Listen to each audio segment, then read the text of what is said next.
Have you ever wondered what it truly felt like to wake in a world where winter was not an inconvenience, but a living adversary? Where the simple act of dressing each morning became a ritual of survival, layer upon careful layer against cold so deep it could stop your breath in your chest. Tonight, we drift backward through time to the vast Siberian frontier of the 18th and 19th centuries, a place where temperatures plunged to 40 degrees below zero, where forests stretched endlessly into white silence, and where the clothes on your back were not merely garments, but the thin barrier between life and a frozen death. We will explore the forgotten ingenuity of ordinary people, the materials they trusted, the routines they repeated season after season, and the quiet desperation woven into every stitch. Before we begin this gentle passage through winter's ancient grip, I'd like to ask a small favor. If you tap the like button and subscribe to Epic Boring History, you'll find yourself here again whenever you need these late-night journeys into forgotten corners of the past. Leave a comment if you'd like. Tell me where you are, what hour it is where you sit or lie. Some of you may be wrapped in stillness deep in the night, while others greet a quiet morning or rest somewhere between. Now let the room grow dim around you, perhaps turn on a soft fan, or let the hum of silence settle in your ears. And let us step together into the cold. The darkness before dawn was not merely an absence of light, it was a presence, thick and crushing, and within it you lay curled beneath whatever coverings you possessed. Felted wool blankets worn thin at the edges, animal hides stiff with age, perhaps a scrap of linen patched so many times it barely held together. Around you the zemlyanki, your partially underground hut, offered only the barest protection. The walls were logs chinked with moss and mud, the ceiling low and blackened with years of smoke. You could hear the wind outside, not as a distant sound, but as something that pressed against the structure itself, seeking entry. And you could feel the cold, not as a chill, but as an ache that settled into your bones even as you slept. When you opened your eyes, the air stung the inside of your nostrils. Your breath emerged as a visible cloud, pale and ghostly in the dim red glow of embers that still smouldered in the central hearth. The first task before anything else was to assess your clothing. During the night, moisture from your own body had seeped into the fabric and frozen there, leaving your garments stiff as boards, cold as iron. You could not simply pull them on. To do so would be to encase yourself in ice, to invite the cold directly against your skin, where it would leach away your warmth within minutes. So instead, you rose slowly, joints protesting, and moved toward the hearth. You fed it carefully a few precious sticks of birchwood, a handful of dry moss, and coaxed the flames back to life. Then you draped your clothing near the heat, piece by piece, and waited. The waiting was its own kind of suffering, standing there in your underlayers or wrapped in a single blanket, shivering, watching the frost gradually melt from wool and leather. The first layer was always linen or hemp, rough-woven and unbleached. It lay against your skin with an unpleasant coarseness, the seams often still damp from yesterday's exertions. You pulled it on slowly, feeling the fabric resist your movements, cold and unforgiving. Then came the woolen shirt, so heavily patched that you could barely recall its original color. Perhaps it had been grey or brown, or some indeterminate shade between. Each patch represented a tear, a moment when the fabric had given way under strain, and each repair had been executed by your own hands, or those of someone in your family, stitching by dim firelight with fingers that ached from cold and repetitive motion. The wool itself was never soft. It had been spun by hand from sheep, whose fleece carried dirt and lanolin and the scent of the animal itself. Over this came felted leggings, thick and heavy, that trapped moisture against your skin and itched constantly. They were made from wool that had been beaten and pressed until it formed a dense, nearly waterproof layer, but this very density made them stiff and uncomfortable. You pulled them up over your legs, feeling them catch and resist, and tied them at the waist with a length of braided cord. Then the outer furs, these were the most precious items you owned, perhaps a coat made from reindeer hide or a patchwork of rabbit and fox skins sewn together over the course of several winters. The fur was matted in places and frost had collected in it overnight, forming tiny crystals that glittered in the firelight. You shook it gently, watching ice fall to the earthen floor before pulling it over your shoulders. The weight of it was immense. It pressed down on you layer upon layer until you felt less like a person and more like a moving bundle of fabric and fur. Your hands came last, and they were always the most difficult. First, thin inner gloves made from rabbit fur, then heavier mittens constructed of felt and leather, the seams reinforced with sinew because ordinary thread would snap in extreme cold. But even these were not enough on the coldest days, and so you had learned, as everyone learned, to keep your hands moving constantly, to flex your fingers inside the mittens, to never let them rest for too long. Your feet required equal care. The boots, valenki, made from compressed felt, were warm but nearly useless in wet snow. Moisture seeped through them within hours, and once wet, they became frozen vessels that trapped your feet in icy captivity. So you lined them first with dried moss, packed carefully around your wool-wrapped feet, and over them you pulled crude overshoes made from birch bark or strips of leather, anything that might provide one more barrier against the snow. Even this was not always sufficient. You had seen frostbite before, had seen the blackened toes of neighbors who had stayed out too long, and you knew that each day was a careful negotiation with cold that never forgave carelessness. The dressing process was not quick. From the moment you woke to the moment you stood fully clothed and ready to face the day, a full hour might pass, sometimes more. And during this hour you thought of nothing but the mechanics of survival, which garment to warm next, which seam might tear today, whether your mittens would hold together through another day's labor. There was no room for other thoughts, no space for plans or dreams or even much in the way of feeling. You simply moved through the ritual step by step, as you had done yesterday and the day before and the day before that. Outside, the world was a study in white and grey. Snow lay deep across everything, smoothing the landscape into gentle, deceptive curves.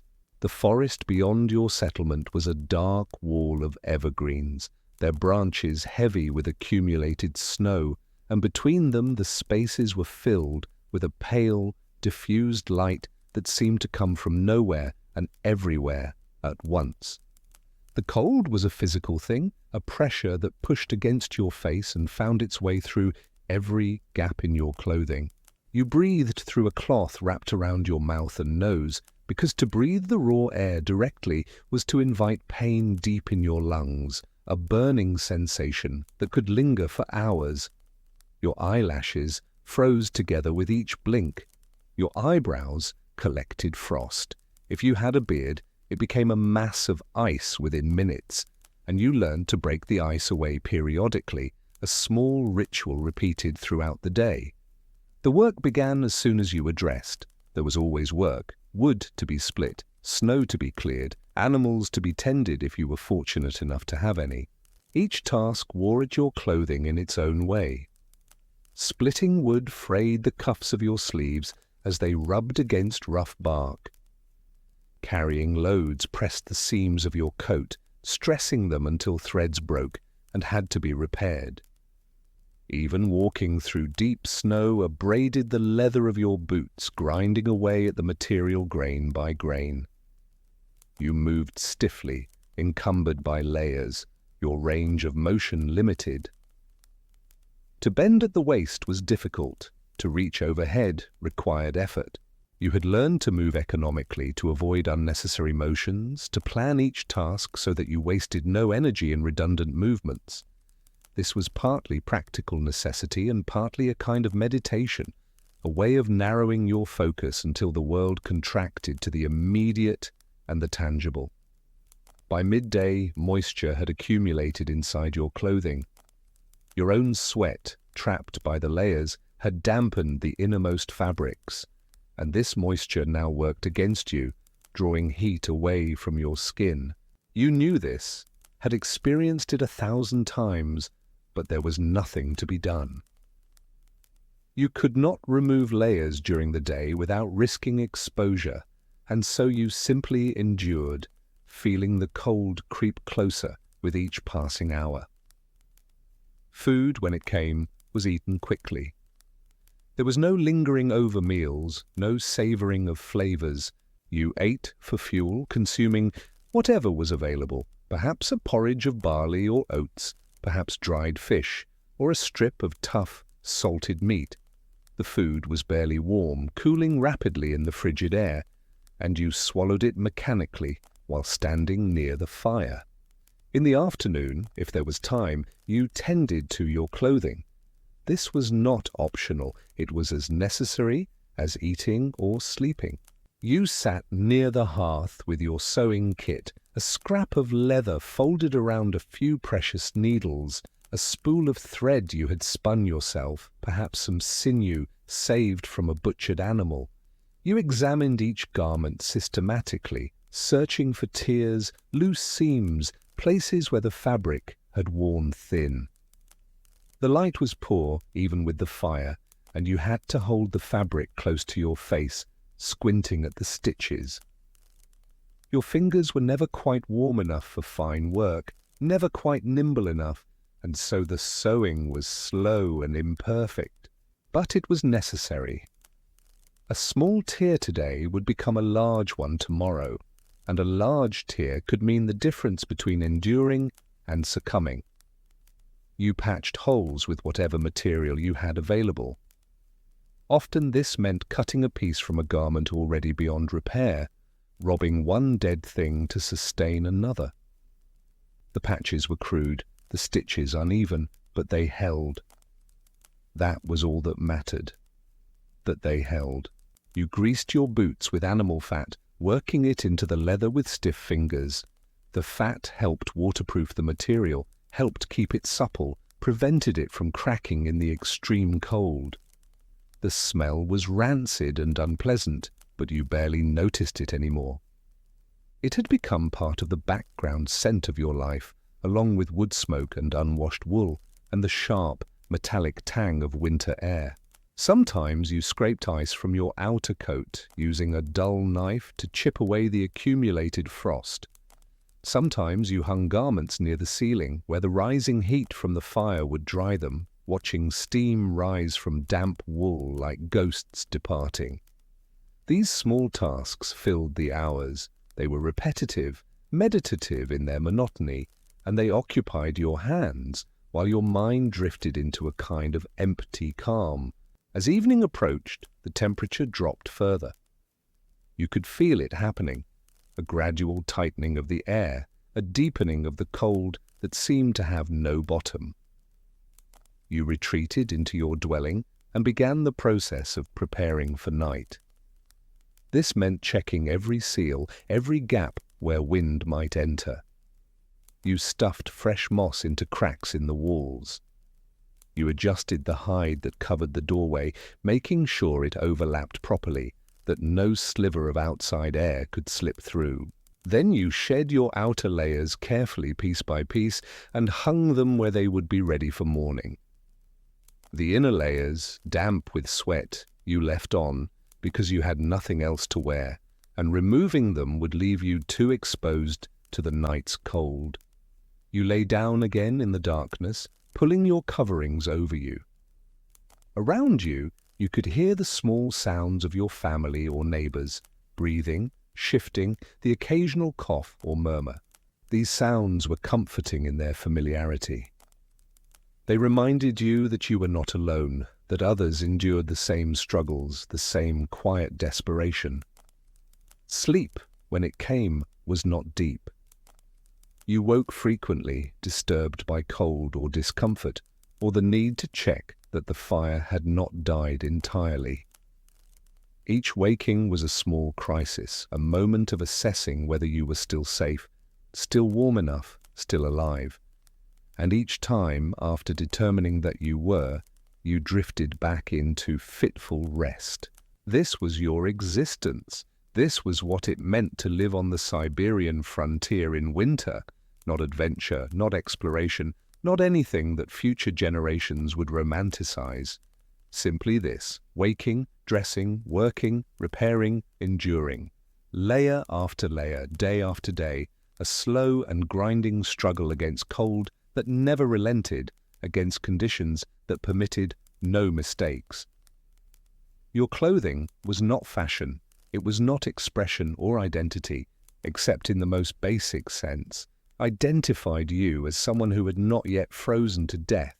Every stitch was a small act of defiance. Every repair was a refusal to give up, even when giving up might have seemed easier. You owned very little, perhaps 2 sets of outer garments if you were fortunate, more likely only one. You owned your boots, your mittens, your scarves and belts. You owned the needle you used for repairs and the thread you spun by firelight.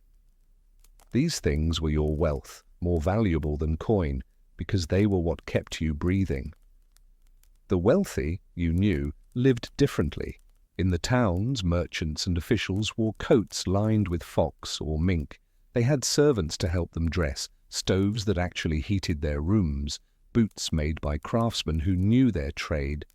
But those people were distant, almost mythical. They existed in a different world, one you glimpsed only rarely, if at all. Your world was this: cold, work, repetition, and the constant, grinding maintenance of the layers that separated you from death. You knew the name of every garment intimately.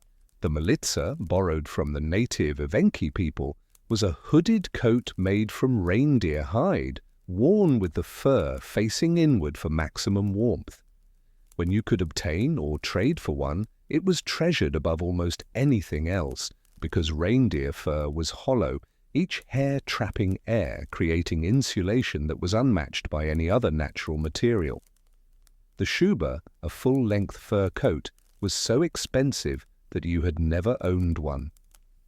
You had seen them, worn by visiting officials or wealthy traders, and you had marveled at their thickness, their obvious quality. Such coats were passed down through generations, becoming family heirlooms, markers of status and survival. You had your patchwork coat, your felted leggings, your straw-stuffed boots, and these were enough, barely. The mornings blurred together. You woke to the same darkness, performed the same rituals, faced the same relentless cold. Your hands developed calluses in strange places, from gripping tools through thick mittens, from endless sewing. Your shoulders ached from the weight of wet furs. Your feet, even wrapped in layers of wool and felt, were never quite warm. You learned to live with this, to accept that true warmth was something you would experience only in brief moments, huddled by the fire, lying beneath all your coverings at night, and that the rest of your existence would be spent in a state of managed cold. You learned to tell the severity of cold by subtle signs. The way frost formed on the inside walls of your dwelling indicated the outside temperature. The speed at which your breath froze in the air told you whether it was merely cold or dangerously so. The sound of the forest, or rather the absence of sound, as even birds and animals retreated into silence, warned you of the worst days. On those days, you minimized your time outside. You did only what was absolutely necessary and returned to shelter as quickly as possible, because you knew that exposure, even brief exposure, could numb extremities beyond recovery. The social dynamics of the settlement revolved partly around clothing. You noticed who had acquired new furs, who was making do with increasingly tattered garments. There was a subtle hierarchy, not acknowledged openly, but understood by all. Those with better clothing could work longer, endure more, and thus had slightly better prospects for survival. Families sometimes shared a single pair of good boots, taking turns wearing them for essential tasks. Children wore cut-down adult garments, the sleeves and legs shortened, making them look like small, bundled creatures barely distinguishable from the snow itself. Jealousy existed, though it was rarely spoken aloud. When someone returned from trading with a new coat, you felt a pang of envy, quickly suppressed, but present nonetheless. You tried not to dwell on such feelings. They accomplished nothing, changed nothing, and only made the cold seem more bitter. Better to focus on what you could control, your own repairs, your own small innovations. You learned, for instance, that placing a strip of birch bark inside your mittens created an extra layer of wind resistance. You learned that tying a belt tightly around your waist over your coat trapped warm air and prevented it from escaping through the bottom of your garments. You learned that wool, when it froze, still retained some insulating properties, while cotton, on the rare occasions you encountered it, became useless. These lessons were hard-won, learned through discomfort and near misses, and you hoarded them like precious knowledge. You passed them to your children, if you had any, in the same quiet, matter-of-fact way they had been passed to you.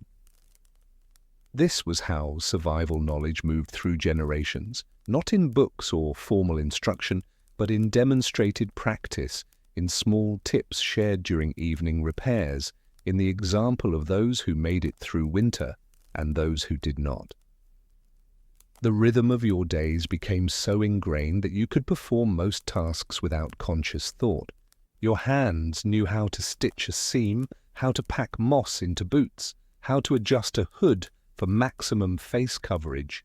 Your body knew how to move through deep snow without exhausting itself, how to conserve heat, how to recognize the early signs of frostbite. This knowledge was burned into you layer upon layer, season upon season, until it became inseparable from who you were. You were a person shaped by cold, defined by the struggle against it. Your identity, if you considered such abstract things at all, was wrapped in the same practical concerns that occupied your days. Stay warm, stay alive, repair what breaks, endure what cannot be changed. There was a strange kind of peace in this simplicity, even as it ground you down. When you lay down each night, exhausted, you could at least know that you had done everything possible. You had performed the rituals, made the repairs, taken every precaution you knew. Whether it was enough was not entirely in your control. Chance and weather and fortune all played their roles. But you had done your part. And tomorrow you would wake and do it again, and the day after that, and the day after that, for as long as winter lasted. The cold was not cruel exactly. It was indifferent, which was perhaps worse. It did not care about your efforts, your suffering, your small victories. It simply was a constant pressure, a test you could never pass completely, but only endure. And so you endured, wrapped in your layers, moving through the white silence, a small figure in a vast landscape, kept alive by fabric and fur, and the stubborn refusal to surrender. The materials you depended on were not sophisticated.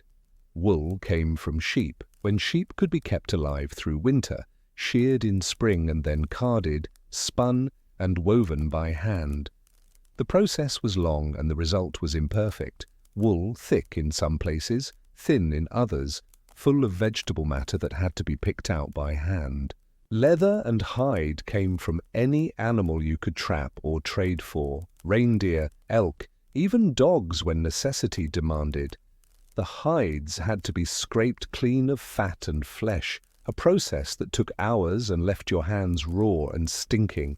Then they were either tanned with birch bark or brain-tanned, rubbed with the animal's own brains mixed with water to soften the material. The result was never perfectly supple, Never as fine as the leather you imagined existed in cities far away, but it served. Fur was precious. Fox, rabbit, marten, sable if you were extraordinarily fortunate, each had its properties. Fox fur was warm but heavy. Rabbit was light but wore out quickly, especially on cuffs and hoods where it rubbed constantly. Reindeer was the gold standard, the fur that everyone sought because it was light, warm, and durable. But reindeer were not always available, and when they were, the hides commanded high prices in trade. Felt was made by layering wool, dampening it, and then beating it for hours until the fibers meshed together into a dense, nearly waterproof fabric. The work was exhausting and the result was heavy and stiff, but felt made the best boots, the best liners, the best emergency repairs. You could cut a piece of felt and sew it over a tear, and it would hold for another season. Moss and straw were gathered in autumn before the first snows and stored in whatever dry space you could find. Moss made excellent insulation. Packed into boots, it trapped air and wicked moisture away from your skin. Straw served a similar purpose and was easier to replace, though it broke down faster. Both had to be changed regularly, removed from your boots each night and dried near the fire, then packed in again the next morning. This daily ritual was time-consuming but essential. Even birch bark, thin sheets of it stripped from trees in careful spirals, found its way into your winter wardrobe.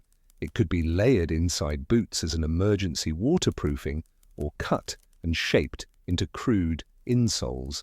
It was stiff and uncomfortable, but it worked. And that was all that mattered. You used what was available, what the land provided, because there was no alternative. There was no store to visit, no catalogue to order from. The forest, the animals, the plants, these were your suppliers, and they were not always generous. The mittens on your hands were perhaps the most critical item you owned. Your hands were your tools, your means of work, and if they froze, everything else became impossible. So you protected them obsessively. The mittens were double-layered, inner gloves of thin, soft fur, usually rabbit, and outer mittens of felt and leather, often with the fur facing outward to shed snow. The thumbs were reinforced with extra stitching, because that was where tears most often occurred. Some mittens had no separate fingers at all, just a pouch for your hand, because separated fingers lost heat too quickly. You kept your hands moving inside the mittens, flexing, making fists, anything to keep blood flowing. You learned to do many tasks without removing them, fumbling through simple operations with heavily padded hands. Only for fine work, detailed repairs, handling sharp tools, did you dare to remove them, and then only briefly, racing against the cold that immediately began to numb your fingers. Your hood was equally vital. It extended forward, creating a tunnel that protected your face from direct wind. Often it was lined with dog fur, which did not freeze as readily as other materials, so that your breath would not turn it into a solid mass of ice. You adjusted it constantly, pulling it lower over your brow when the wind picked up, loosening it slightly when you needed better visibility. The hood became like a second face, a barrier you peered through at the world. The scarves and belts you wore were not decorative. A scarf wrapped around your lower face and neck prevented heat loss from those vulnerable areas and filtered the air you breathed, slightly warming it before it reached your lungs. Belts were tied over your outer coat, cinching it at the waist, because that was a major point of heat escape. Warm air, being lighter, rose and would pour out from the bottom of a loose coat, replaced by cold air from below. A tight belt trapped that warm air, keeping it circulated against your torso. These were the kinds of small, practical details that made the difference between relative comfort and suffering. No one had taught you these things formally. You had learned by watching, by trying, by failing and adjusting. You had learned from the mistakes of others, from seeing someone lose fingers to frostbite, and understanding exactly what they had done wrong. You had learned from the indigenous people who had lived in this landscape for generations, though often that knowledge came indirectly through imitation and adaptation rather than direct instruction. The settlers and the native populations maintained a complex relationship, sometimes trading, sometimes learning from each other, sometimes in conflict, but always aware that both were subject to the same implacable winter. The sewing you did each evening was meditative in its repetition. Thread went in and out, creating small stitches that pulled torn edges together. Your needle was a precious tool. If it broke, you would need to trade for another or attempt to make one from bone, a difficult and imperfect process. So you were careful with it, never forcing it through material that was too tough, always working with the grain of the fabric. The thread itself you had spun from wool, twisting it between your fingers or using a simple drop spindle, creating long strands that were irregular but strong. For some repairs you used sinew, the dried tendons of animals, which was incredibly strong and did not rot or freeze. Sinew had to be moistened in your mouth before use, softened just enough to be flexible, then stitched quickly before it dried again. The process was unpleasant, the taste was vile, but the results were reliable. Seams sewn with sinew lasted longer than those sewn with thread, especially in high-stress areas like the shoulders of coats or the seams of boots. You kept track of every repair, not in writing, but in your memory and in the visible history of the garment itself. This patch represented the day you tore your sleeve on a broken branch while gathering firewood. That reinforced seam was where your coat had split under the strain of carrying too heavy a load. Each mark, each alteration, was a story, a small record of survival. The garments you wore were autobiographical if anyone cared to read them, but no one did because everyone's clothing told the same basic story: hardship, repetition, endurance. There were no choices in your wardrobe, no decisions about style or color or fit. You wore what worked, what you could make or trade for, what would keep you alive. If something wore out beyond repair, you did not discard it entirely. It became scrap material, a source of patches for other garments. Nothing was wasted because everything had cost too much in time, in effort, in resources, to be thrown away lightly. Over the long winters, your body adapted in small ways. Your fingers became thicker, more calloused, better able to grip things through mittens. Your skin grew tougher, less sensitive to minor cold. Your lungs adjusted to breathing frigid air, though it never stopped causing some discomfort. These changes were incremental, almost unnoticeable from day to day, but over years they accumulated. You became, in a sense, a creature of winter, shaped by it, hardened by it. But you never became comfortable with it. Comfort was not possible. Acceptance was the best you could achieve, acceptance that this was life, that this was what survival required, and that complaining or wishing things were different accomplished nothing. So you dressed each morning in silence, layer by layer. You worked through the day with steady determination, neither hurrying nor dawdling. You repaired your clothing each evening with patient attention to detail, and you lay down each night knowing that tomorrow would be the same, and the day after and the day after that, until finally spring came and released its grip, at least for a season. But spring was far away, almost inconceivable. Winter was the only reality that mattered, and your clothing was the only shield you had against it. And so you maintained that shield with everything you had, because to let it fail would be to fail yourself, to give up the struggle, to surrender to the cold. And that you could not do, not while you still had thread and needle, not while your hands could still sew, not while breath still clouded the air before your face. The struggle continued, quiet and endless, layer after layer, stitch after stitch, one frozen morning after another. In the winter of 1793, a child was born in a settlement so small it had no official name, only a designation on a military map as Station 47 along the eastern trade route. The child was called Danil Vasilovich, son of Vasily, and his first memory, the one that would stay with him until his final days, was of cold. Not the abstract concept of cold, but the specific sensation of it, the way it crept through the gaps in the log walls of his family's dwelling, the way it made his mother's hands shake as she tried to nurse him, the way his father's breath formed clouds so thick they seemed solid in the dim morning light. Danil's father was a trapper, one of dozens who worked the forest surrounding the settlement, setting lines of snares and checking them in the darkness before dawn. Vasily was not particularly skilled at his trade, nor was he unlucky. He was simply ordinary, which on the frontier meant that survival was never guaranteed but never entirely out of reach. He caught enough to trade for grain and salt, enough to keep his small family fed through the worst months, though never enough to accumulate anything resembling wealth. The coat Vasily wore was a patchwork of rabbit and fox, sewn together over many seasons, each piece added when another wore through. Danil remembered that coat with perfect clarity, the way certain patches were dark brown while others were pale grey, the way the seams were visible as thick ridges, the way his father smelled when he returned from the trap lines, a mixture of pine sap and animal musk and frozen sweat. In Danil's fifth winter, his father did not return from the trap lines.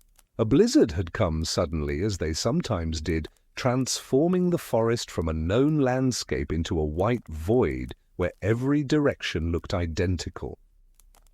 Vasily had likely tried to return, had probably made it part way, but somewhere in that featureless expanse he had stopped, sat down perhaps to rest, and simply not risen again. They found him 3 days later, frozen in a seated position, his trapline bag still clutched in his hand. The coat came back to the family stiff with ice, and Danil's mother had warmed it by the fire and then worn it herself, because they could not afford to waste such a garment. Danil watched her wear his father's coat through that winter, and the next, watched her shoulders barely fill it, watched the sleeves hang past her hands. He understood, even at that young age, that the coat was more important than grief, that survival demanded such practical choices. By his 8th year, Danil was wearing the coat himself. His mother had taken it apart, reworked the pieces, removed sections that were beyond repair, and added others scavenged from various sources. It no longer resembled his father's coat, but Danil knew that somewhere in its construction were pieces that Vasily had worn, and this gave him a strange comfort. He grew up thin and quiet, not sullen but reserved, speaking only when necessary. His childhood was not unhappy exactly, but it was measured by the same grinding repetitions that marked all frontier life, waking in darkness, dressing in layers, performing whatever tasks were needed, repairing what broke, enduring what could not be changed. The settlement where he lived was a collection of perhaps 30 dwellings arranged without much planning along a frozen stream. In summer, the stream ran clear and cold, full of small fish. In winter, it became a road of ice, easier to walk on than the snow-choked forest paths. The people of the settlement were a mixture of ethnic Russians, exiles sent east for minor crimes or political inconveniences, and a few indigenous families who had drifted into the settlement over the years, drawn by the possibility of trade. There was no rigid separation between groups, no formal hierarchy. Everyone was too busy surviving to maintain such structures. You worked, you traded, you helped your neighbors when you could, because you would need their help in return, and you kept your complaints to yourself because complaining changed nothing. Danil learned early to observe. He watched how different families dressed, how they prepared their clothing, how they moved through winter. He noticed that the indigenous Evenki families wore their furs differently, the hair facing inward for some garments, outward for others, depending on the specific purpose. He noticed that their boots were constructed with a different stitch pattern, one that seemed to shed water more effectively. He noticed that their children, though they owned no more than Russian children, seemed to suffer less from frostbite and cold-related illness. These observations accumulated in his mind, a quiet collection of details that he did not yet know what to do with. He was not scheming or ambitious, he was simply curious, and curiosity was one of the few luxuries that cost nothing. When Danil was 12, his mother remarried, a practical arrangement with a widower who needed help managing his household and trap lines. The man was not unkind, but he was not warm either, and Danil understood that his place in this new configuration was as a worker, an extra pair of hands. He accepted this without resentment. It was how things were. He took on more of the outdoor work, checking snares, hauling wood, and in the process he spent long hours in the forest, alone with his thoughts and the silent trees. The forest taught him patience. It taught him that rushing accomplished nothing, that careful attention to detail was more valuable than speed, that the difference between success and failure was often a matter of noticing small signs, a track in the snow, a broken branch, a subtle change in the wind. He applied these lessons to everything, including his clothing. When a seam tore, he did not simply stitch it closed. He examined why it had torn, whether the thread was too weak or the angle of stress too great, and he adjusted his repair accordingly. When his boots wore through, he studied the pattern of wear and reinforced the vulnerable areas before they failed. His clothing became a kind of ongoing experiment, constantly refined, constantly improved, in small increments. By 16, Danil had begun to trade for furs on his own, using the small surplus from his stepfather's trap lines. He was not interested in wealth, not in any conventional sense. What he wanted was simple, reliable warmth. He wanted to own clothing that would not fail, that would protect him completely, that would free him from the constant anxiety of wondering whether his coat would hold together through another season. This seemed like a modest ambition, but it was surprisingly difficult to achieve. Good furs were expensive, and the labor required to construct a truly effective garment was substantial. Danil began to spend his evenings differently than most young men in the settlement. While others gathered to drink what little alcohol was available and trade stories, Danil sat by his fire and sewed. He practiced different stitching techniques, experimented with different materials, tried to replicate the construction methods he had observed in Evenki garments. His early attempts were failures, seams that leaked, designs that were too stiff to move in, furs that were arranged incorrectly and provided less warmth than they should have. But he kept trying because he had nothing but time and because the alternative was to accept that his clothing would always be merely adequate, never excellent. In the winter of 1809, when Danil was 16, the settlement experienced what would later be called the winter of the empty traps. The animal populations, for reasons no one fully understood, had crashed. Trap lines that normally yielded a steady supply of rabbits and foxes came back day after day with nothing. The forest seemed emptied, as if the animals had simply vanished into the white silence. The economic impact was immediate and severe. Without furs to trade, families had no way to obtain the grain and supplies they needed from the occasional trading caravans. And without new furs, there was no material to repair or replace worn-out clothing. Garments that should have been retired continued to be worn, patched beyond reason, held together by increasingly desperate repairs. People began to ration everything: food, firewood, even the thread they used for sewing. The mood in the settlement grew tense, though the tension was quiet, unexpressed, a heavy weight that pressed down on every interaction.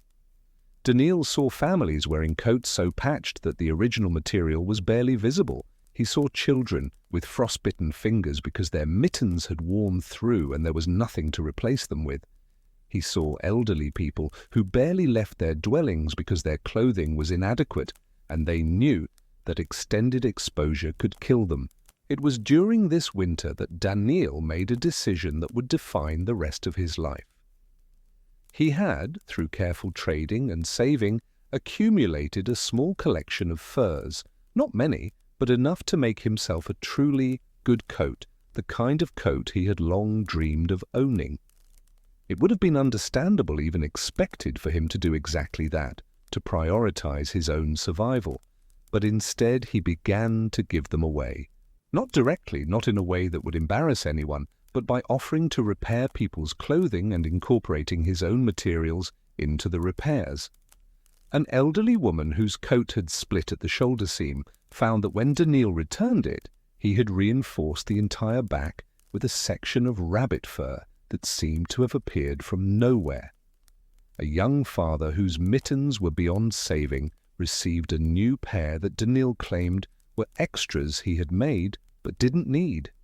People knew, of course. They were not fools. But they accepted the fiction because the fiction allowed them to accept the help without feeling diminished by charity. Danil said nothing about what he was doing. He simply continued working through the nights, his fingers cramping from the cold and the repetitive motion, his eyes straining in the poor light. It was during these long sessions that he made his breakthrough. He had traded a few small tools to an Evenki elder named Kultik in exchange for instruction on garment construction. Kultik had been reluctant at first, suspicious of Danil's motives, but gradually had warmed to the quiet young man who asked questions and actually listened to the answers. Kultik showed him the principle of directional fur, that reindeer hide worn with the hair facing inward created a warm air layer against the skin, while hair facing outward shed snow and wind. But the real innovation was combining the two. An inner layer with fur facing in, an outer layer with fur facing out, creating a double barrier that was more effective than either configuration alone. Danil also learned about sinew stitching, about how to create seams that were not just strong but actually windproof, about how to cut and shape hides so that they moved with the body rather than restricting it. He learned about the importance of the hood design, about how a properly constructed hood created a microclimate around the face that could mean the difference between comfort and frostbite. He absorbed all of this with focused intensity, and then he began to experiment. His first hybrid coat was crude, an awkward combination of Russian and Evenki techniques that didn't quite work. The proportions were wrong, the weight distribution was off, and the seams puckered in places.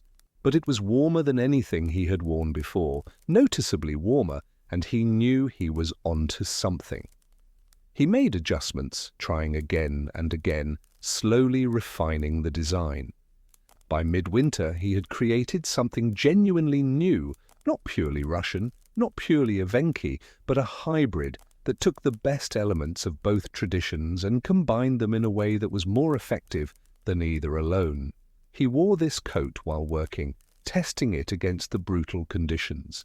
He noticed that he could stay out longer without discomfort, that his core temperature remained stable even on the coldest days, that the frost did not accumulate on it the way it did on traditional coats.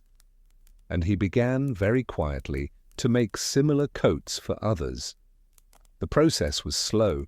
Each coat required weeks of work, and Danil could only work in the evenings and on days when other labor was not required. He made coats for the families who were struggling most, for people whose clothing had failed to the point of being dangerous. He charged nothing, though he accepted whatever small offerings people insisted on giving, a bit of dried fish, some candles, firewood cut and stacked. People began to talk about Danil's coats, not loudly, not in a way that would have embarrassed him, but in quiet conversations by firesides. They talked about how so-and-so's grandfather had stopped coughing so much since getting a new coat, about how the widow Maria could now go outside to fetch water without coming back blue-lipped and shaking. They talked about how Danil never mentioned what he was doing, never sought recognition, just continued working in his quiet, methodical way. Not everyone appreciated this. There were those who saw Danil's integration of indigenous techniques as a kind of betrayal, a surrender of Russian identity. There were those who resented his growing influence, who felt diminished by their inability to help others in the same way. There were whispers that he was profiting somehow, that he must have hidden furs, that his modesty was false. Danil heard these whispers and ignored them. He had no interest in defending himself, no desire to engage in the petty politics of the settlement. He simply kept working because the work itself was sufficient justification. By the time spring finally arrived, breaking winter's grip with the sudden violence that characterized Siberian seasonal changes, Danil had made or significantly repaired the clothing of perhaps 15 families. It was not a large number in absolute terms, but in a settlement of 30 dwellings it was significant. And more importantly, those 15 families had survived a winter that might otherwise have killed some of them. No one thanked Danil directly. That would have been awkward, would have created a debt that could not be repaid. Instead, people simply remembered. When he needed help raising a new dwelling a few years later, dozens of hands appeared. When his stepfather died and left him a small plot of cleared land, people helped him work it without being asked. The settlement had no formal economy of favor trading, but it had an informal one, and Danil had accumulated considerable credit in that invisible ledger. As he moved into his 20s, Danil's reputation grew beyond the settlement. Traders who passed through began to hear about the young man who made exceptional winter coats, who combined different traditions in innovative ways. Some came to him requesting coats for themselves, offering payment in goods or currency. Danil accepted these commissions because he needed to support himself, but he never allowed them to take priority over work for his own community. His prices were modest, far below what he could have charged, because wealth remained uninteresting to him. What interested him was the work itself, the ongoing refinement of his technique, the quiet satisfaction of creating something that genuinely improved people's lives.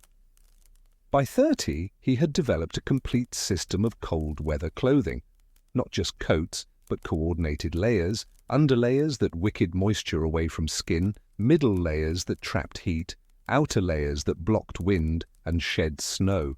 He designed mittens with removable inner gloves, allowing for fine work without complete exposure. He created boot liners that could be dried and replaced daily, extending the life of the boots themselves. He developed hood designs for children that protected their faces while still allowing them to see and hear clearly. Each innovation was small, but collectively they represented a significant advance over traditional frontier clothing. The winter of isolation, as it came to be called locally, arrived when Danil was 37. A massive blizzard system settled over the region in early November and simply did not leave. Snow fell continuously for days, then weeks. The temperature plunged to depths that even old-timers could not recall experiencing before. The settlement became completely cut off, the trails impassable, the frozen stream buried under drifts taller than a man. This was when Danil's decades of work truly mattered. The clothing systems he had developed and shared kept people alive. Families who might have suffered catastrophic clothing failures instead found that their garments, many of which Danil had made or repaired, held together under the extreme stress. But there were still problems. The unprecedented duration of the cold meant that even good clothing wore faster than expected.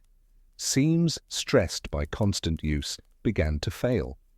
Furs that should have lasted the season wore thin by mid-December. And the isolation meant there were no supplies coming in, no way to obtain new materials.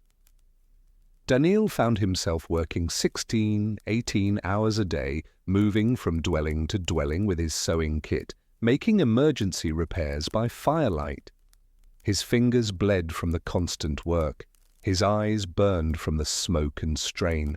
He barely ate, barely slept, driven by a quiet desperation, not for himself, but for the community that depended on the integrity of their clothing. There were moments during that winter when he wondered if it was enough, if his efforts could actually make a difference against cold this severe. He would sit by someone's fire, repairing a coat whose owner slept nearby, and he would feel the weight of responsibility pressing down on him. If this coat failed, if his repair did not hold, someone might die. It was a heavy burden, made heavier by the knowledge that he had taken it on voluntarily, that no one had asked this of him. But there was also a strange peace in the work. The repetitive motion of needle through fabric, the gradual transformation of something broken into something whole, the simple act of doing what he could with what he had, these things created a kind of meditation, a quiet space where doubt could not quite reach. By the time the blizzard finally broke in late January, Danil had repaired or reinforced clothing for virtually every family in the settlement. His own coat, by contrast, was in tatters. He had cannibalized it repeatedly, taking patches from his own garments to repair others, until what remained barely functioned. He shivered constantly that winter, his hands shook from cold and exhaustion, but he considered this an acceptable trade. When spring came and people counted their survival, several families approached Danil's dwelling. They found him asleep by his fire, his sewing kit still in his lap, surrounded by scraps of fabric and fur. They let him sleep, and while he slept, they built him a new coat. Not one person, but a collective effort, everyone contributing a piece of fur, a section of felt, their best thread, their most careful stitching. When Danil woke, the coat was hanging near his door, and no one would tell him who had made it. It was simply there, a gift from the community, anonymous and unconditional. Danil wore that coat for the next 15 years.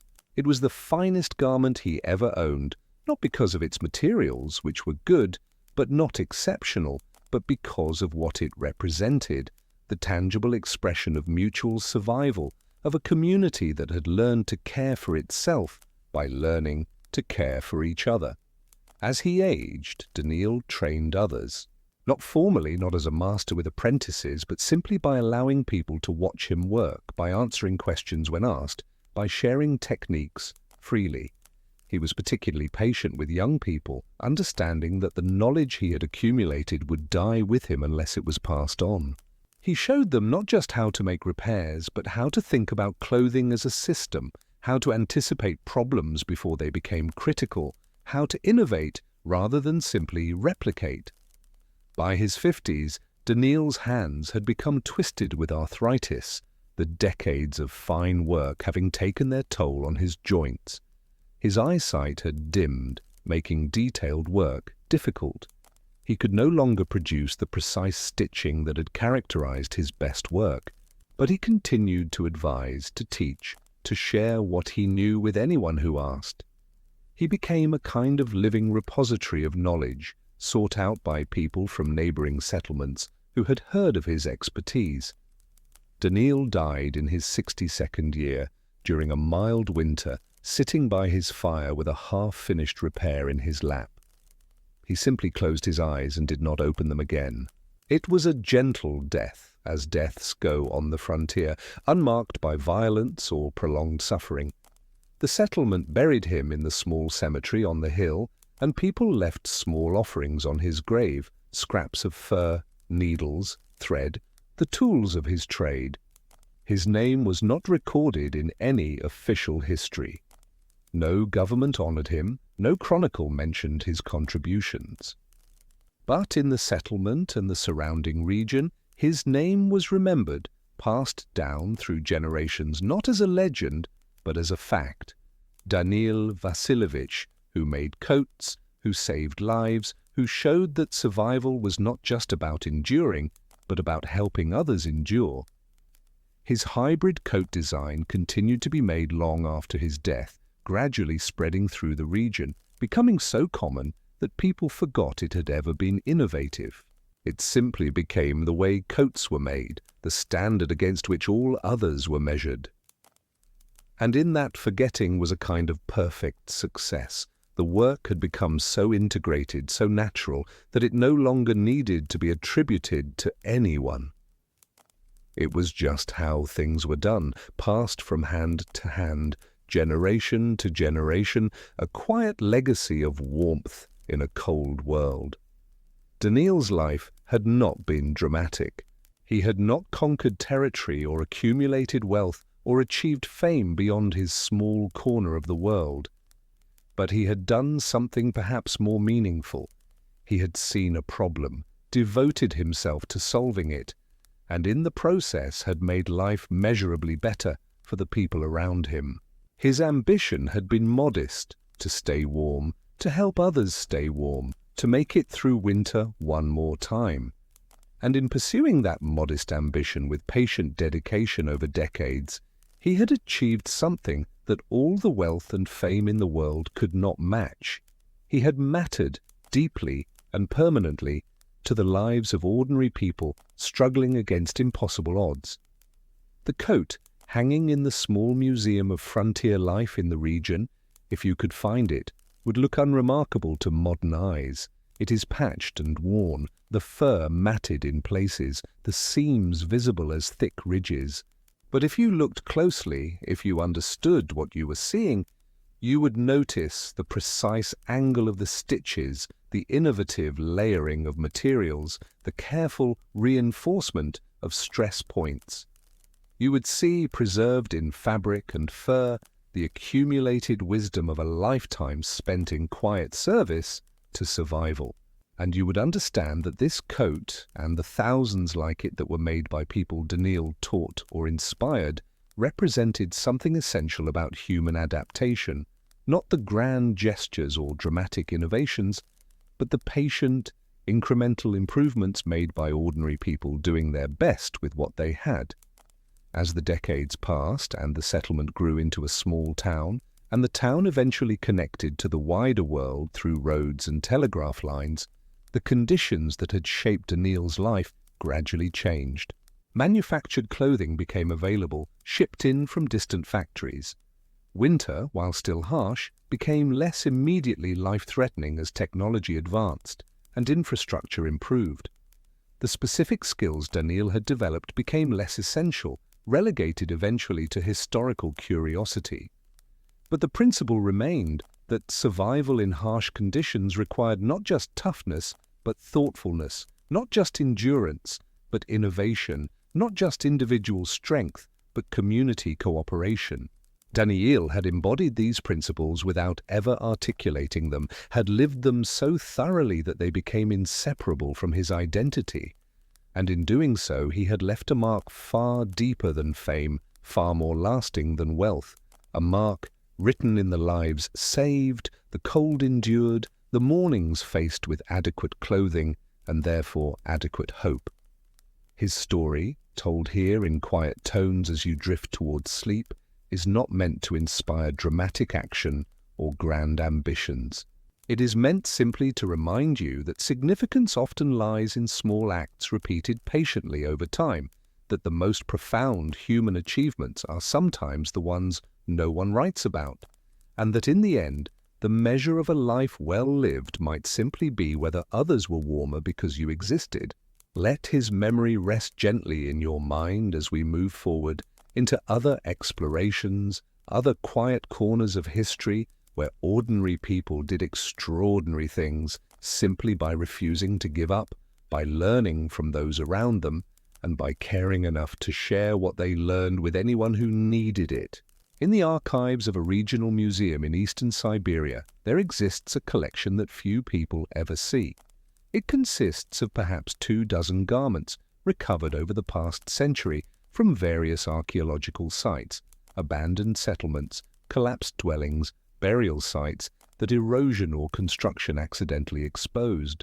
These pieces are fragile now, preserved as well as modern conservation methods allow, but still slowly disintegrating despite the careful climate control and protective storage. What makes this collection remarkable is not the garments themselves, which at first glance appear unremarkable, but the questions they raise, questions that remain, even after decades of study, largely unanswered. The museum building itself is modest, a converted administrative structure from the Soviet era, its hallways lined with photographs of expeditions and maps marking archaeological sites. The storage room where the garments rest is maintained at a constant temperature just above freezing, with humidity levels monitored hourly and adjusted by machines that hum softly in the background, a mechanical lullaby for artifacts that have already slept for centuries. The first puzzle concerns the underground storage pits. In 17 locations across the region, archaeologists have discovered carefully constructed pits, dug deep into the permafrost, lined with birch bark, and sealed with layers of moss and clay. Inside these pits, wrapped in more bark and occasionally in what appears to be oiled leather, were bundles of fur fragments, not complete garments, but pieces, some as small as a hand, others as large as a cloak. The condition of these fragments varies wildly. Some are pristine, the fur still supple, the leather backing still flexible, as though they were placed there only months ago rather than generations past. Others are degraded beyond recognition, crumbling to dust when exposed to air and light, their molecular structure so compromised by time that they can barely hold their shape long enough to be photographed and catalogued. What unites them is their deliberate placement, the careful wrapping, the obvious intention to preserve them for future use, or perhaps for some purpose we can no longer understand. The question, soft and unanswerable, hangs over the collection: why bury clothing in permafrost? The practical explanation is storage, that these were valuable materials being preserved against decay, kept frozen until needed. But this explanation, while logical, does not quite satisfy. The pits required significant labor to excavate, especially in frozen ground where summer thaws penetrated only the uppermost layers, leaving the deeper earth locked in ice that resisted picks and shovels with stubborn permanence. The wrapping and sealing process was meticulous, time-consuming, suggesting these were not simple storage but something more ceremonial, more intentional. Some researchers have proposed that the pits were emergency caches, supplies hidden against the possibility of catastrophic need. A fire that destroyed a settlement, a particularly brutal winter that exhausted all other resources, a sudden displacement that forced communities to flee. Others suggest they were burial goods meant to accompany the dead into whatever afterlife the people believed in, though no human remains have been found in direct association with the pits. Still others point to the possibility of trade goods, furs prepared for eventual exchange but never retrieved for unknown reasons, the trader who died en route, the route that became too dangerous to travel, the market that collapsed before the transaction could occur. Each theory has merit and each fails to fully explain the evidence. The distribution of the pits is itself curious, scattered across hundreds of kilometers with no apparent pattern, some clustered near river crossings, others isolated in forests far from any known settlement. The effort required to create them suggests they were important, yet their concealment suggests they were also secret, or at least private, not meant for common knowledge or casual access. In one location, archaeologists found 3 pits within a few meters of each other, all containing similar materials but sealed at different times. The birch bark in each showed different degrees of deterioration, suggesting decades between deposits. This implies that someone returned to this specific spot repeatedly across a lifetime, or that knowledge of the location was passed down through generations, each adding to the hidden store for reasons that died with them. The mystery deepens when one examines the needles found in many frontier sites. They are made from bone, bird bone usually, which is both light and strong, and they are carved with extraordinary care.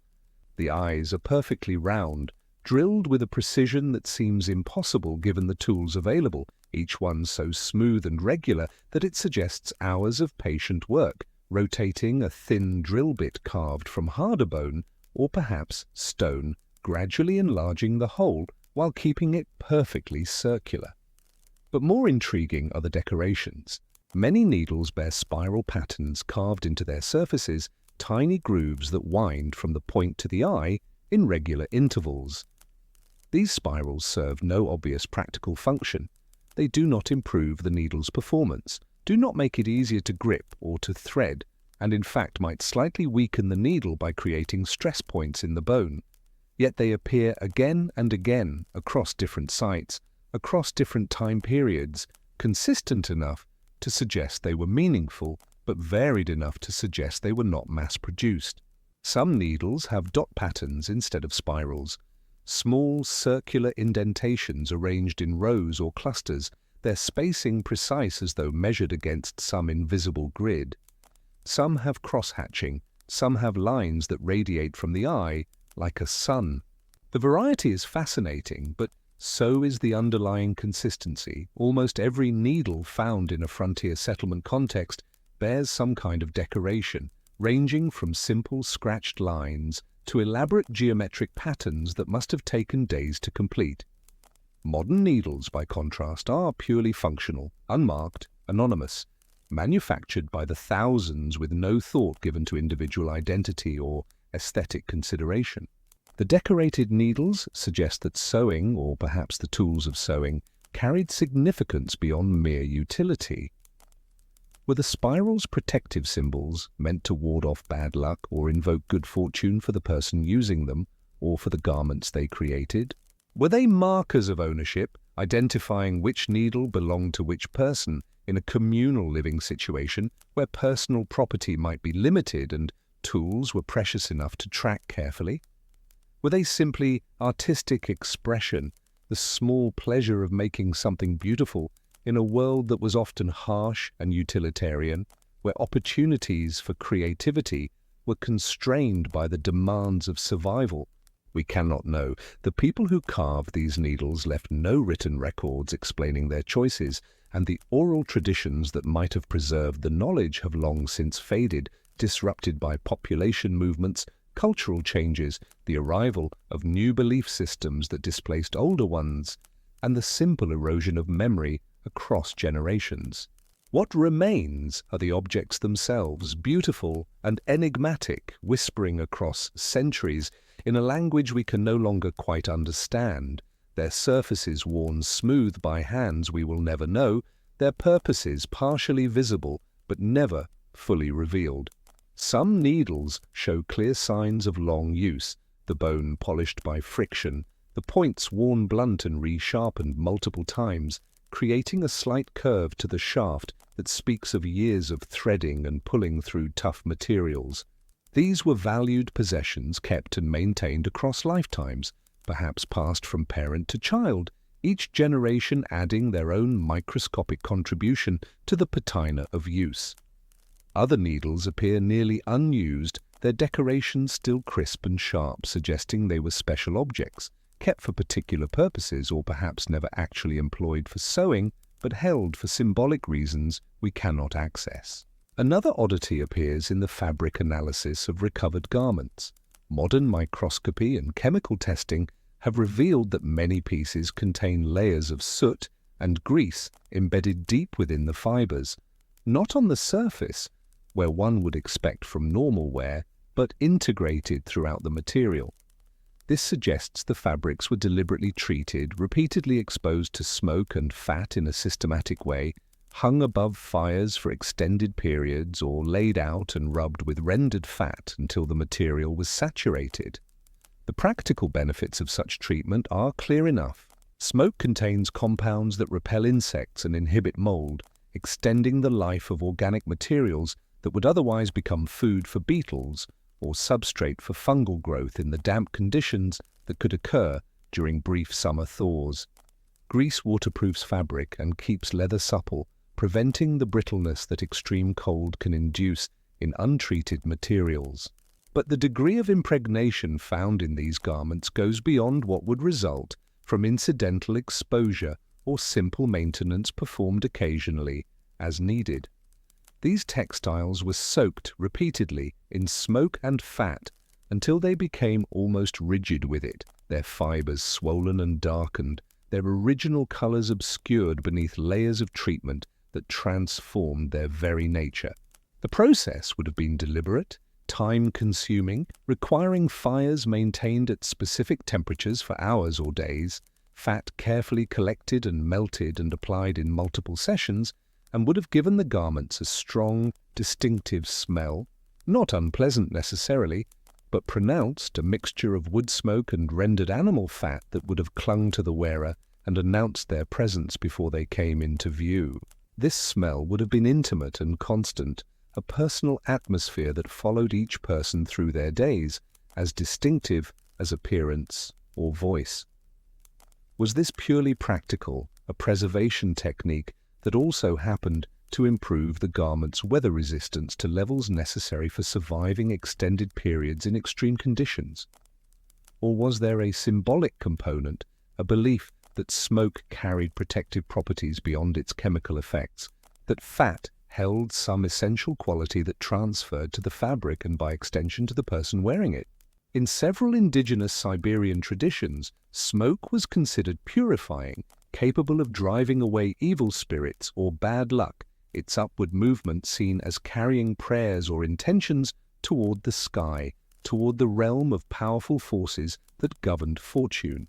Fat derived from animals might have been seen as containing the animal's strength or warmth, its essence captured in the rendered substance and available to be transferred through proximity and absorption. But these are speculations, extrapolations from related cultures observed in later periods or in different regions, not direct evidence from the people who actually performed these treatments. The settlers who treated their garments this way left no explanation, and we are left to wonder about the boundary between practical necessity and spiritual belief, about where function ended and ritual began, about whether such distinctions even existed in minds shaped by different assumptions about how the world worked.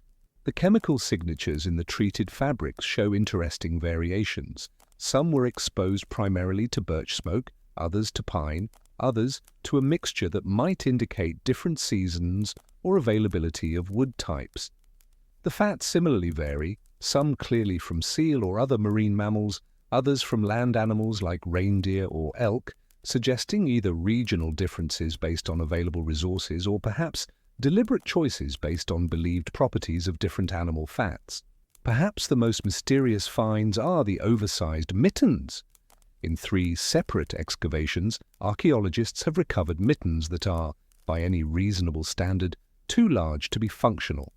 They are massive, 3 or 4 times the size of a normal hand, constructed with the same careful stitching as regular mittens, but clearly not intended for actual wear by any human proportions known to anatomy. Some have proposed these were decorative items meant for display rather than use, perhaps hung in dwellings as symbols of warmth or protection, their exaggerated size making them more visible and impressive. Others suggest they were training pieces made by apprentices learning the craft before attempting properly sized garments, the larger scale allowing for easier manipulation and clearer visibility of techniques being practiced. But neither explanation quite fits the evidence. The mittens are found in dwelling contexts, not in ceremonial spaces or teaching areas, mixed in with normal household items rather than set apart as special objects would be. They show signs of wear, scuffing on the palms, stress on the seams, suggesting they were handled, possibly used in some way we don't understand, their surfaces bearing the marks of friction and pressure that come only from actual employment rather than passive storage. One theory, tentative and unprovable, is that they were used in winter festivals or rituals, perhaps worn over normal mittens, as part of a costume or ceremony, their absurd proportions creating a comic or impressive effect depending on the context. Winters on the frontier were not only physically brutal but psychologically challenging, the endless darkness and confinement of the cold season creating conditions where social cohesion could fray and individual spirits could break under the weight of monotony and isolation. It would make sense that people developed social rituals to break the monotony, to create moments of community and celebration that provided psychological relief as necessary as physical shelter. Large, exaggerated mittens might have been comic props, used in performances or games to lighten the mood, their unwieldy size creating laughter through absurdity, the kind of humor that binds communities together through shared amusement at the ridiculous. Or they might have had practical applications we haven't considered, perhaps as protective covers for some tool or object that needed to be transported or stored, perhaps as containers for transporting delicate items in extreme cold, their thick padding and sealed construction providing insulation for fragile goods. One mitten shows interior staining consistent with plant materials, suggesting it might have held seeds or dried herbs, though why these would need such elaborate protection remains unclear. The truth is, we don't know, and the mittens remain curiosities, stored carefully in museum drawers, resisting all attempts at definitive interpretation, their bulk and careful construction standing as testament to effort, whose purpose has evaporated into time. Each time a curator shows them to a visitor, the same questions arise, the same speculations are offered, and the same uncertainty remains, the objects stubbornly refusing to yield their secrets despite all scrutiny. The influence of indigenous techniques on settler clothing is well documented but imperfectly understood. The archaeological record shows clear evidence of cross-cultural exchange, Russian-style coats with Evenki-style hood constructions, traditional felt boots with indigenous-style fur liners, hybrid garments that combine elements from both traditions in ways that suggest experimentation and adaptation rather than simple copying. But the details of this exchange remain murky, filtered through incomplete records and the physical evidence that shows results without revealing processes. Did settlers learn by direct instruction, sitting with indigenous craftspeople and being taught techniques explicitly, relationships formed through trade or marriage or simple proximity that allowed knowledge to pass from one group to another? Did they learn by observation, examining garments and attempting to reproduce what they saw, reverse engineering solutions to problems they shared despite cultural differences? Was there resistance to this borrowing, social tension around the adoption of foreign methods, pride that chafed at the implicit admission that others had superior knowledge, or skepticism about whether techniques developed in one context would translate to another? Or was it simply pragmatic? A recognition that some techniques worked better in these conditions and that survival trumped cultural pride, that when cold could kill, questions of tradition became secondary to questions of effectiveness. The historical record gives us hints but not answers. There are mentions in traders' journals of settlers seeking advice from native populations about cold weather clothing, brief notes recording exchanges where furs or tools changed hands along with information. There are references to indigenous women being hired or trading their skills for goods, working in settler households or taking commissioned pieces to complete, their expertise valued even if the broader power dynamics remained unequal and exploitative. But these are fragments, brief notes in documents focused on other matters, trade tallies, travel routes, political maneuverings, not detailed ethnographic accounts that might capture the human texture of these interactions. We know the exchange happened. The physical evidence in the garments themselves proves that, the stitching patterns and material choices showing clear influence across cultural boundaries. But the human dimension of it, the negotiations and relationships and possibly conflicts that shaped it, remains largely invisible, occurring in spaces and moments that no one thought to document because they seemed too ordinary, too peripheral to the events considered important by those keeping records. We can see that a Russian coat has an Evenki-style hood, but we cannot see the conversation that led to that modification, cannot hear the explanation given, or the questions asked cannot know whether this was a moment of mutual respect or a transaction colored by inequality and need. The Evenki Milica design, with its hood and its careful attention to directional fur placement that ensured water would run off rather than penetrate, appears repeatedly in modified forms throughout frontier settlements, but each community seems to have adapted it slightly differently. Some versions have longer hems, extending protection further down the body at the cost of mobility and material. Some have additional closures at the waist, allowing the wearer to seal the garment more tightly or to open it for ventilation as conditions changed. Some incorporate felt panels in areas where the original used only fur, perhaps because felt was more readily available or because experience showed it performed better in specific conditions. This variation suggests that the design was not simply copied wholesale, but was understood, analyzed, and intentionally modified to suit different needs or preferences or available materials. That process of understanding and modification implies a sophisticated engagement with the technology, not just mindless imitation, but thoughtful innovation, people taking an idea and making it their own through deliberate changes that reflected their own circumstances and insights.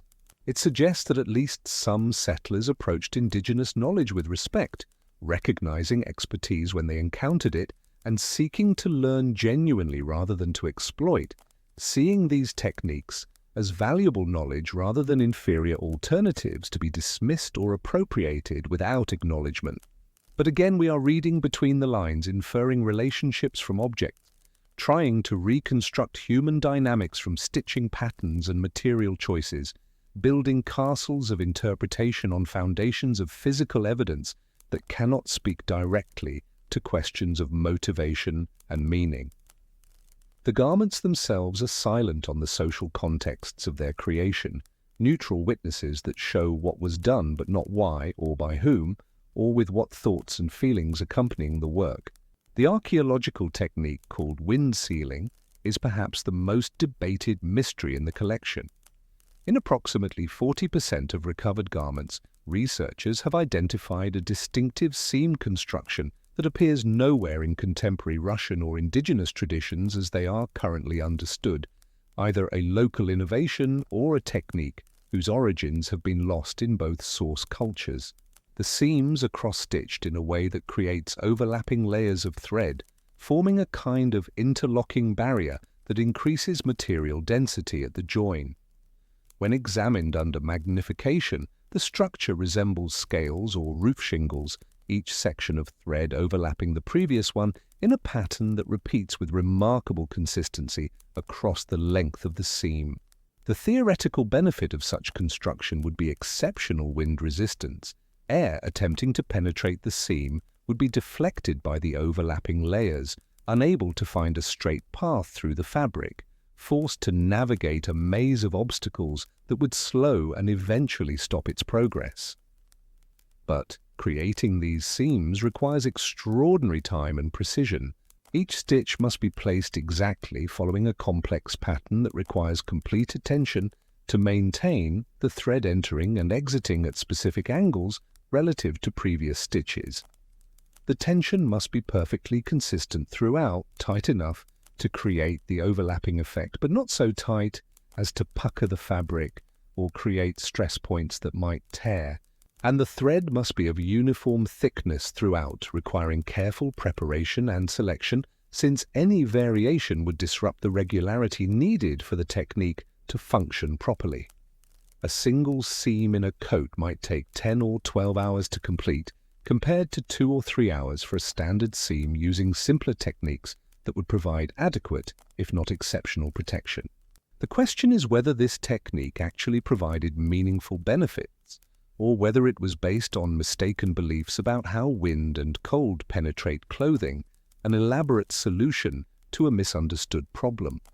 Modern textile science suggests that the wind resistance would indeed be improved, laboratory testing showing measurably reduced air penetration compared to control seams, though whether the improvement justified the massive increase in labor time is debatable. and likely depended on specific circumstances. For someone making a single coat to last year's, the investment might be worthwhile, while for someone needing to produce multiple garments quickly, simpler methods would be more practical. But there's another possibility, one that researchers mention hesitantly, aware of how speculative it sounds and how difficult it is to prove or disprove. Perhaps these seams were not primarily functional, but symbolic, their complexity and the time they required being the point, rather than the physical properties they produced. Perhaps the time invested in their creation was itself the point, a physical manifestation of care and protection that transcended mere material considerations. If you spent 12 hours stitching a seam for your child's coat, might that garment carry in your mind a kind of protective power that a hastily made garment lacked, the accumulated hours of focused attention creating something beyond fabric and thread? Might the belief that the garment was special translate, psychologically, into being more careful with it, maintaining it better, repairing it more promptly, and therefore actually making it last longer and protect better through the indirect mechanism of increased care? We move here into territory where archaeology and psychology intersect, where the physical evidence leads us toward questions about belief and intention that cannot be answered with scientific certainty. The seams exist, their construction is documented, but their meaning remains forever ambiguous, suspended between the material and the interpretive, between what we can measure and what we can only imagine. The colored threads present another enigma. In a handful of garments, bright red and blue threads appear in small amounts, sometimes as a single stitch, sometimes as a short line of stitches, sometimes woven into a seam in complex patterns that create small geometric shapes or abstract designs. These threads are dyed, not natural, and the dyes would have been expensive, difficult to obtain on the frontier where most materials had to be locally sourced or carried at great effort across vast distances. The fact that they appear at all suggests they were valued, considered worth the cost, important enough that someone made the effort to acquire them and the decision to use them in these specific ways. But why include them in utilitarian winter garments, where they would often be hidden under other layers, rarely visible to anyone except the wearer or those who helped them dress?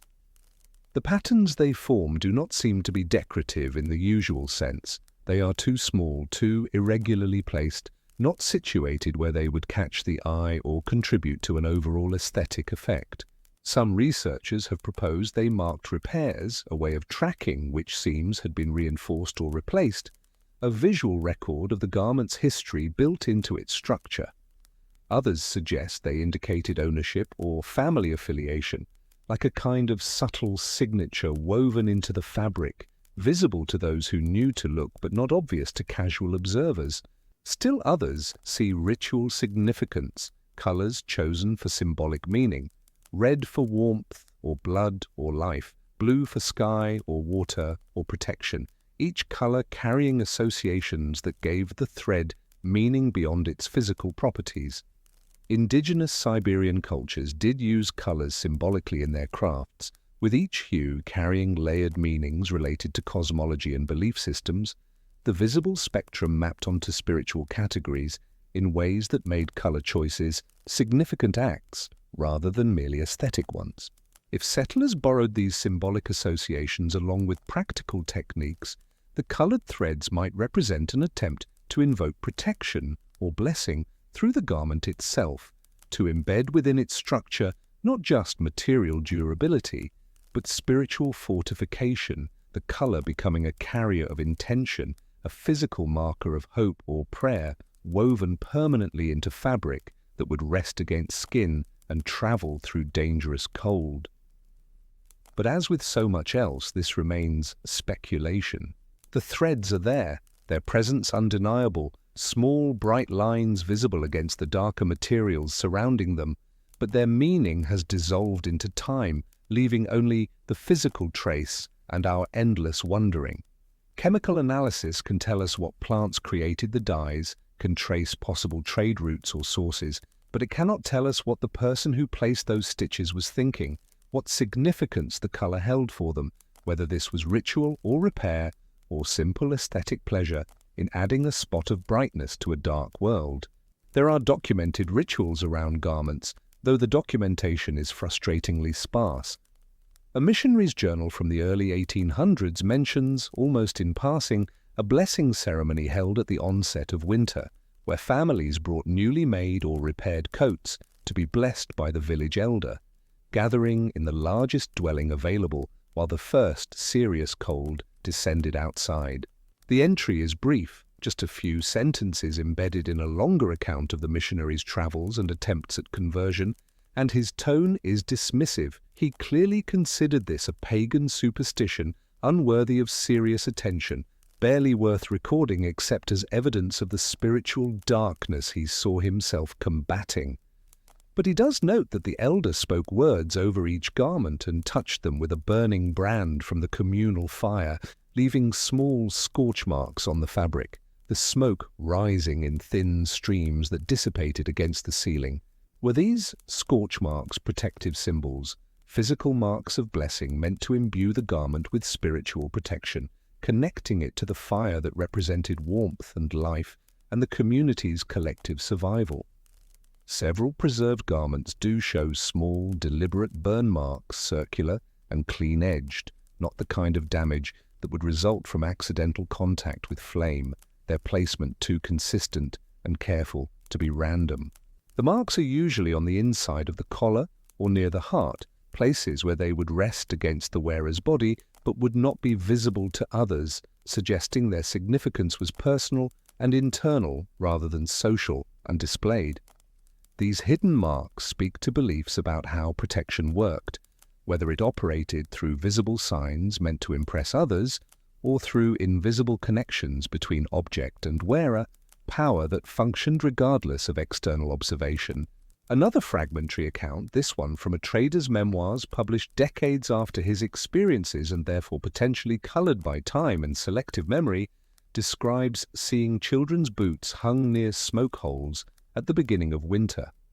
When he asked about this practice, he was told it was to feed the warmth spirits, though his informant seemed reluctant to elaborate, perhaps aware that the trader might mock the belief, or perhaps constrained by cultural rules about sharing such information with outsiders. The concept of warmth spirits, entities or forces associated with heat and protection from cold, beings that might need to be acknowledged or appeased to maintain their benevolence, appears in various indigenous Siberian traditions, their specific characteristics varying by culture, but the underlying concept recurring across wide geographical and cultural ranges. If settlers had adopted or adapted these beliefs, it would represent a profound cultural borrowing, not just of practical techniques, but of worldview, of fundamental assumptions about how the world worked and what forces governed fortune and survival. But again, we have only hints, passing mentions in documents written by people who were not particularly interested in understanding what they were seeing, who recorded these observations as curiosities or evidence of superstition rather than as data worthy of careful collection and analysis. The boots hanging in the smoke, were they being treated for preservation, receiving the same smoke saturation that other garments underwent? Or was this, specifically ritual, a distinct act separated from practical maintenance by intention and belief? One of the most poignant finds is a child's coat recovered from a collapsed dwelling that bears a distinctive pattern of stitching around the hem. Small, repetitive marks that form no obvious design, but that cover the entire lower edge of the garment in a band perhaps 2 fingers wide. Analysis suggests these were made by multiple people, the stitching styles slightly different, the tension and angle varying in ways that indicate different hands worked on different sections, though all followed the same basic pattern. It appears that several individuals, perhaps family members or community members, each contributed a section of stitching to this garment, taking turns adding their work to a shared project. The practical purpose is unclear. The stitching does not reinforce a weak area or repair damage, appears to add nothing structural or functional to the coat's performance. It seems purely decorative or perhaps symbolic, each set of stitches representing something beyond their physical presence. One interpretation is that this was a garment made communally, with each person's stitches representing their wish for the child's safety and warmth, their contribution both practical and ceremonial, labor that was simultaneously functional work and prayer. In a world where infant and child mortality was high, where winter cold was a genuine threat to small bodies with less ability to regulate temperature and less body mass to generate and retain heat, such a garment might have carried profound meaning, a physical embodiment of community protection, every stitch a prayer or hope stitched literally into the fabric that would wrap around the child's body. But this is interpretation, emotion projected backward onto an object that cannot speak for itself, our own feelings about childhood vulnerability and community care shaping how we read the evidence. We see the stitches, we can analyze the different techniques used, can measure the variations that indicate multiple contributors, but we cannot know what the people who made them were thinking or feeling, what words they might have spoken as they worked, what beliefs gave meaning to their actions, whether they saw this as ritual or as simple cooperative labor, whether each stitch carried conscious intention or was simply part of the communal effort to clothe a community member. The coat is small enough that the child who wore it could not have been more than 4 or 5 years old, and its presence in a collapsed dwelling suggests that either the child outgrew it and it was set aside, or that something sadder occurred, an outcome that the community's stitched hopes could not prevent. There are whispered traditions, passed down orally in some communities, about songs sung while working leather. The leather, especially thick hide from elk or reindeer, required extensive processing before it could be sewn, transforming raw material into something workable through labor that was physically demanding and time-intensive. It had to be softened, a process that involved scraping away the fat and meat clinging to the inner surface, treating with brains or fat that acted as tanning agents through chemical processes not understood but empirically verified, and then working it, pulling and stretching and rubbing for hours until it became pliable, the stiff hide gradually relaxing into flexibility. This work was physically demanding and mentally numbing in its repetition, the same motions performed thousands of times, and oral traditions suggest that people sang while doing it, both to mark time and maintain rhythm, and possibly for some other reason that the songs themselves might hint at. The few fragments of these songs that have been recorded by ethnographers are rhythmic, repetitive, with nonsense syllables alternating with occasional words that refer to warmth, protection, or the animal the hide came from, phrases that might be invocations or might simply be mnemonic devices or might once have had meaning that has since been lost or obscured. Were these work songs simple aids to maintaining rhythm during monotonous labor, the human voice creating structure and pattern to make time pass more bearably? Or were they closer to incantations, attempts to address the spirit of the animal, to thank it for its hide, or to ask that the hide serve its new purpose well, relationships between human and animal that continued past death and required acknowledgement? In animistic belief systems which were common among indigenous Siberian peoples and which may have influenced frontier settlers more than official records acknowledge, animals possessed spirits that deserved respect, and taking an animal's life or using its body carried obligations that responsible people honored. Using an animal's hide without proper acknowledgement might invite misfortune, disrupting the balance between humans and the natural world in ways that could have consequences extending beyond the immediate act. Singing to the hide as you worked, it could be seen as a way of maintaining right relationship, of ensuring that the garment made from that hide would function as it should, the animal's spirit appeased or honored or simply acknowledged in ways that seemed necessary and appropriate, even if the exact mechanics of causation remained mysterious. But these are suppositions built on fragments of fragments, songs half remembered by people 2 or 3 generations removed from those who originally sang them, meanings that may have already been lost before anyone thought to write them down or record them, the erosion of knowledge accelerating as old ways gave way to new, and the context that made certain practices meaningful disappeared. The recordings we have are scratchy, the voices often elderly and uncertain, sometimes stopping mid-verse because they cannot remember the next line, sometimes continuing with obvious improvisations because the original has slipped away. The ambiguous line between practical and sacred runs through all of this. Modern Western culture tends to draw sharp distinctions between functional objects and ritual objects, between work and worship, categories kept separate through philosophical frameworks that treat the material and spiritual as fundamentally different domains. But frontier life, especially in conditions as harsh as Siberian winter, may not have permitted such clear categories, or may have operated under different assumptions where those boundaries did not exist or were drawn differently. When your clothing was literally the difference between life and death, when adequate garments meant survival and inadequate ones meant freezing, when the success of your repairs determined whether your child survived the season or succumbed to cold that seeped through weak seams, the act of making and maintaining that clothing naturally took on profound significance that transcended simple utility. Every stitch was both mechanical and meaningful, thread pulled through fabric in accordance with practical technique, but also as an act that carried weight beyond its physical result. Every material choice was both practical and possibly symbolic, selection based on availability and performance, but perhaps also on believed properties that went beyond what could be measured or tested.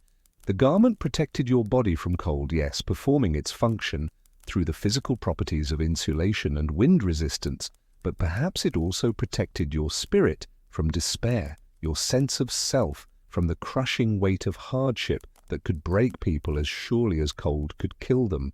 When you wrapped yourself in furs you had tanned, sewn with thread you had spun, reinforced with stitches you had carefully placed, you were not just putting on clothing, you were putting on your own labor, your own skill, your own refusal to surrender to impossible circumstances, wearing your competence and determination as literally as you wore fabric and fur. And if in addition to those tangible qualities, you believed the garment also carried blessings or protection derived from the materials themselves, from the spirits of the animals who provided them, from the songs sung over them, or the prayers stitched into them, did that belief make the garment more effective?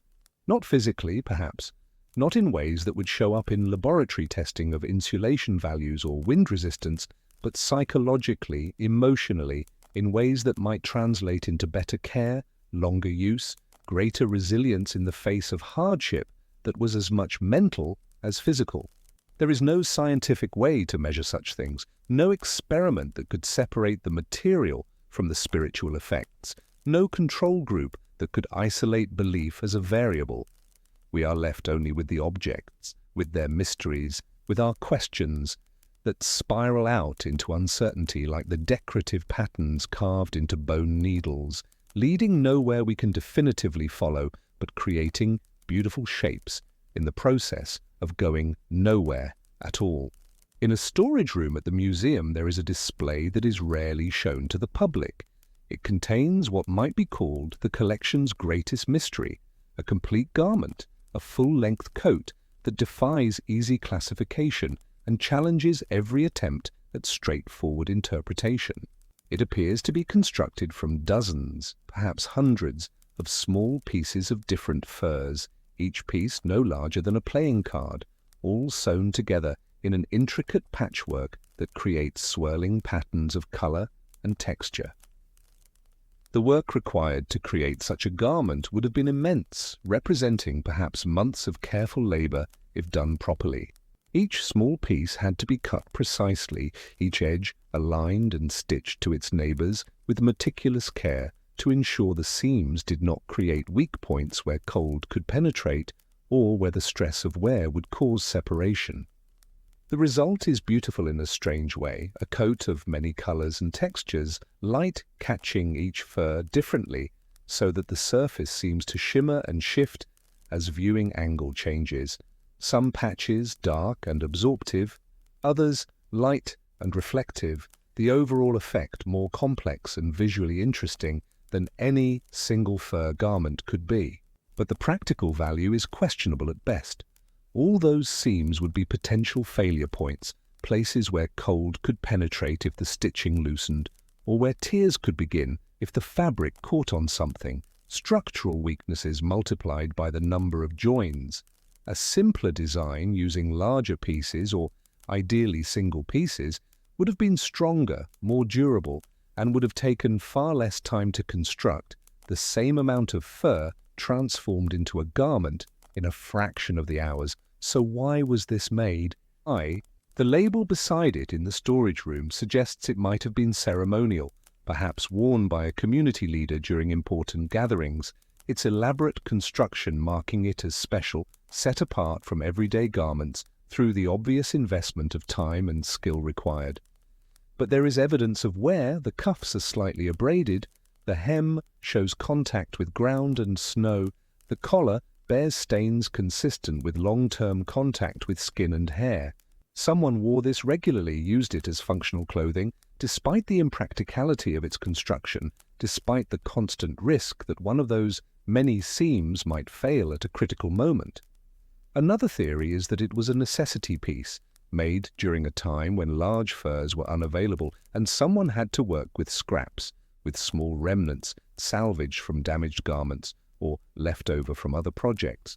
Survival demanding that every bit of material be utilized regardless of aesthetic considerations.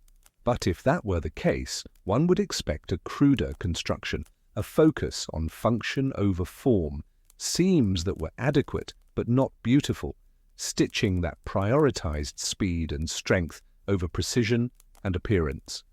This coat, whatever its origin, represents careful artistry, time invested not just in making something functional, but in making something beautiful, attention paid to how the colors and textures played against each other, creating patterns that please the eye, even as they fulfill practical needs.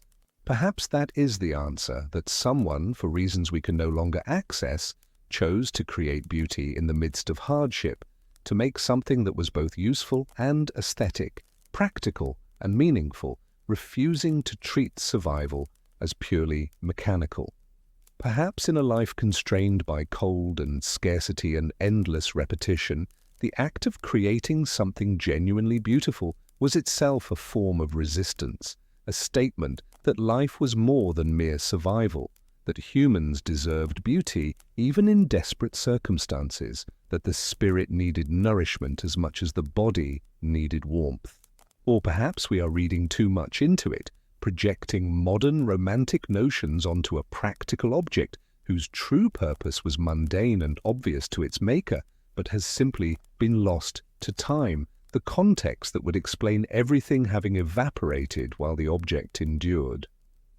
The frustration of archaeology is precisely this. We have the objects but not the context, the physical evidence but not the human stories that gave that evidence meaning, the end result but not the process, the answer but not the question. We can measure and analyze and theorize, applying every tool modern science offers, but we cannot ask the people who made these things what they were thinking, what their choices meant to them, what beliefs or needs or desires shaped their actions, what they would say if they could see us puzzling over their work centuries later. And so we are left with mysteries, with objects that whisper across the centuries but never quite speak clearly enough to be fully understood, their meanings forever partial, forever filtered through our own assumptions and limitations. The museum's collection includes several children's garments beyond the communally stitched coat, and these raise their own questions about childhood on the frontier. The pieces are scaled-down versions of adult clothing, constructed with the same techniques but sized for small bodies, evidence that children were dressed with the same care and attention as adults, their survival equally dependent on adequate protection. Some show modifications specific to childhood needs, reinforced knees for crawling or play, extra length in sleeves and hems, suggesting they were made to be grown into rather than replaced constantly as children grew. One tiny coat, sized for an infant, has fur turned inward on all surfaces, creating an environment of complete softness against delicate skin, insulation without roughness, warmth without irritation. The labor required to construct this, reversing the normal orientation and dealing with the technical challenges that creates, speaks to concern for the smallest and most vulnerable, effort invested in comfort beyond mere survival. These garments, more than perhaps any other items in the collection, carry emotional weight for modern viewers, reminding us that behind the archaeological abstractions were real children, individuals who played and grew, and whose parents made clothing for them with whatever combination of skill and love and desperation circumstances allowed. Among the less mysterious but still notable findings are the repair patterns visible in many garments. Examination under magnification reveals that most pieces were repaired multiple times, patches added, and seams reinforced and weak areas rebuilt, the garments maintained and extended beyond their original lifespan through continuous intervention. Some patches are careful and well integrated, barely distinguishable from the original construction, while others are crude and obvious, suggesting emergency repairs done quickly when damage occurred at inopportune times. The variety of repair materials is striking. Some patches are clearly original material, carefully saved scraps used to fix damage in matching fashion, while others are improvised, whatever was available pressed into service regardless of perfect suitability. One coat shows 7 distinct repair episodes, each using different materials and techniques. Its surface a kind of archaeological record of its own history, each intervention visible as a layer in the garment's biography. This pattern of continuous repair reflects material scarcity, the difficulty of replacing garments making maintenance crucial, every piece kept functional as long as possible through whatever means available. It also reflects skill, the knowledge needed to assess damage and implement fixes that would hold, technical competence that prevented small problems from becoming catastrophic failures. But perhaps it also reflects something else, an attachment to specific objects, a reluctance to discard something that had served well, a relationship between person and garment that made replacement feel wrong, even when possible, the familiar coat preferred over the new one despite objective inferiority. The museum's conservation efforts face ongoing challenges. Despite controlled environments, the garments continue to deteriorate, organic materials breaking down through processes that can be slowed but not stopped, time claiming its due no matter how carefully we try to preserve. Each time a curator handles a garment for study or display, tiny amounts of material are lost, fibers detaching and falling away, the act of observation itself destructive in small increments. Photography captures details before they disappear. Three-dimensional scanning creates digital records that will outlast the physical objects, but these are substitutes, information about the thing rather than the thing itself.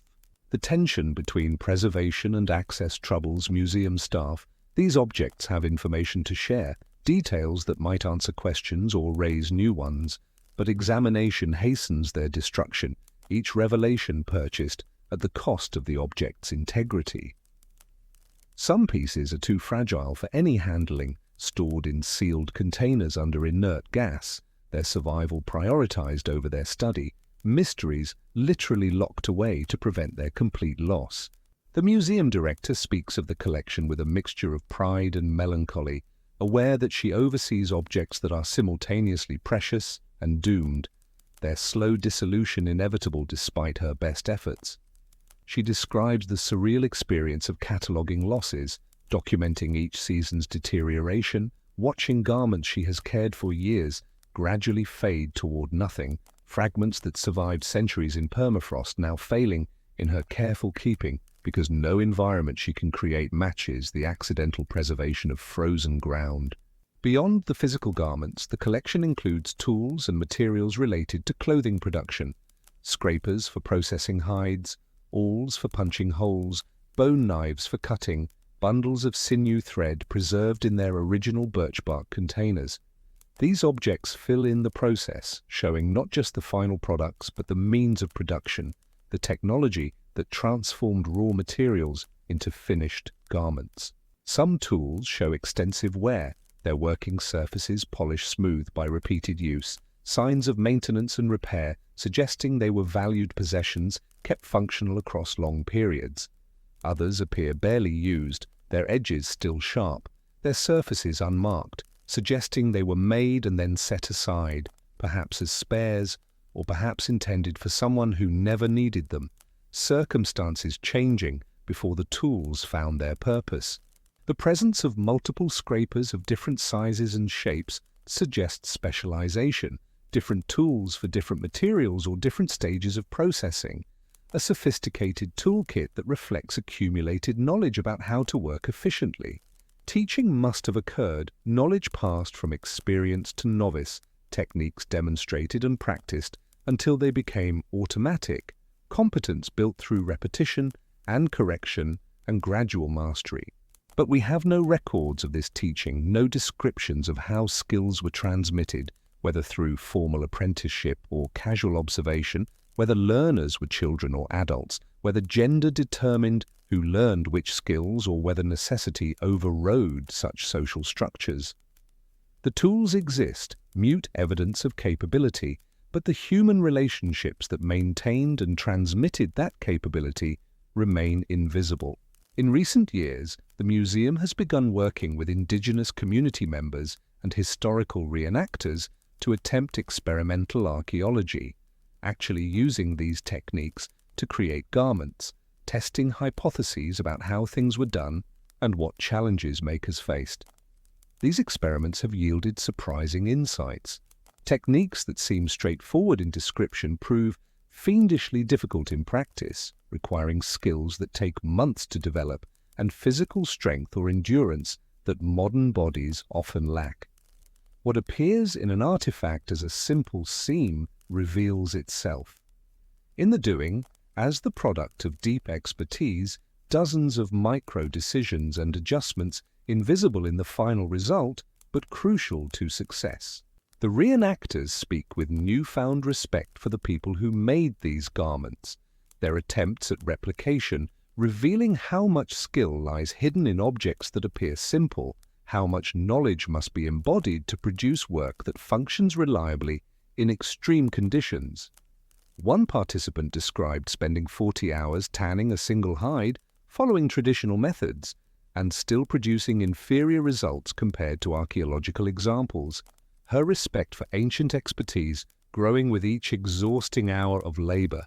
These experimental projects also reveal how much we don't know, techniques that we thought we understood, proving to depend on details no one thought to record, failures that send researchers back to the artifacts looking for clues they missed, the physical attempt to replicate exposing gaps in our theoretical understanding. It is humbling and illuminating in equal measure, the past refusing to yield its secrets easily despite our best efforts to recover them. The regional variations within the collection suggest different communities develop distinct solutions to shared problems, local innovations that spread or remained isolated depending on contact patterns and terrain. Northern settlements show more seal fur and marine mammal leather, their clothing reflecting coastal access and the materials it provided. Interior settlements rely more heavily on forest animals, their garments dominated by elk and reindeer, occasionally fox or bear, resources determined by ecosystem rather than by preference. But within these broad patterns, specifics vary. One settlement's preferred seam technique differs from another's. Closure systems show community-specific variations. Decorative elements cluster in ways that suggest local traditions or perhaps the influence of particularly skilled individuals whose innovations were copied by neighbors. Mapping these variations creates a picture of cultural diversity even within the broader category of frontier settlers, distinct communities maintaining their own identities through material choices and technical preferences, boundaries of practice that might have been invisible in other aspects of life but that show up clearly in clothing construction. Trade networks become visible through these variations, exotic materials showing up far from their sources, techniques spreading along travel routes, innovations moving through connected communities while remaining unknown to isolated ones. The collection is, in this sense, a snapshot of a complex social landscape, patterns of connection and separation, written in fur and thread, the map of who knew whom and who exchanged what with whom, recoverable through careful analysis, even without written records or direct testimony. As you drift towards sleep, let these mysteries settle gently in your mind. The decorated needles, the colored threads, the oversized mittens, the songs that may have been prayers, the garments that were more than fabric, all of them represent the complexity of human life, the way practical necessity and spiritual meaning interweave, the way even the most basic acts of survival can carry layers of significance we can barely perceive. The people who lived these lives, who made these objects, who developed these techniques and performed these rituals, are gone, their voices silent, their faces unknown, their individual personalities and dreams and fears lost to the enormous gulf of time that separates us from them. But the traces they left behind remain, preserved in permafrost and museum collections, fragmentary and incomplete, but still present, still real, still capable of teaching us if we approach them with patience and humility. They remind us that human beings have always been more than their circumstances, that even in the harshest conditions, people found ways to create meaning, to invest their labor with care, to reach across the boundary between the physical and the spiritual in search of protection and hope. The frontier was brutal, survival was difficult, and death was common, but within those constraints people still found ways to be human in the fullest sense, creative, social, spiritual, caring for each other and for the next generation, maintaining traditions and innovating new solutions, balancing practical needs with symbolic meanings in ways that made life bearable and sometimes even beautiful. Let their mystery be a comfort as you rest, a reminder that not everything needs to be explained or understood, that sometimes the questions themselves are more valuable than any answer we might construct. The decorated needle does not need to reveal its purpose to be beautiful, its spirals carved with care, regardless of whether we understand their meaning. The colored thread does not need to explain itself to be significant, its bright presence in dark fabric carrying weight, regardless of whether we can decode its message. The child's coat with its communal stitches touches something in us, regardless of whether we can prove those stitches were prayers. The care evident in every piece reminding us that love and protection are not modern inventions, but ancient constants expressed through whatever means each culture and time makes available. They existed, these objects, and the people who made them, they were made with care, and they endured long enough to reach us across the centuries, carrying their questions and mysteries like precious cargo delivered to descendants who never knew them but can still recognize in the careful stitches and deliberate choices something fundamentally human and familiar. That is enough.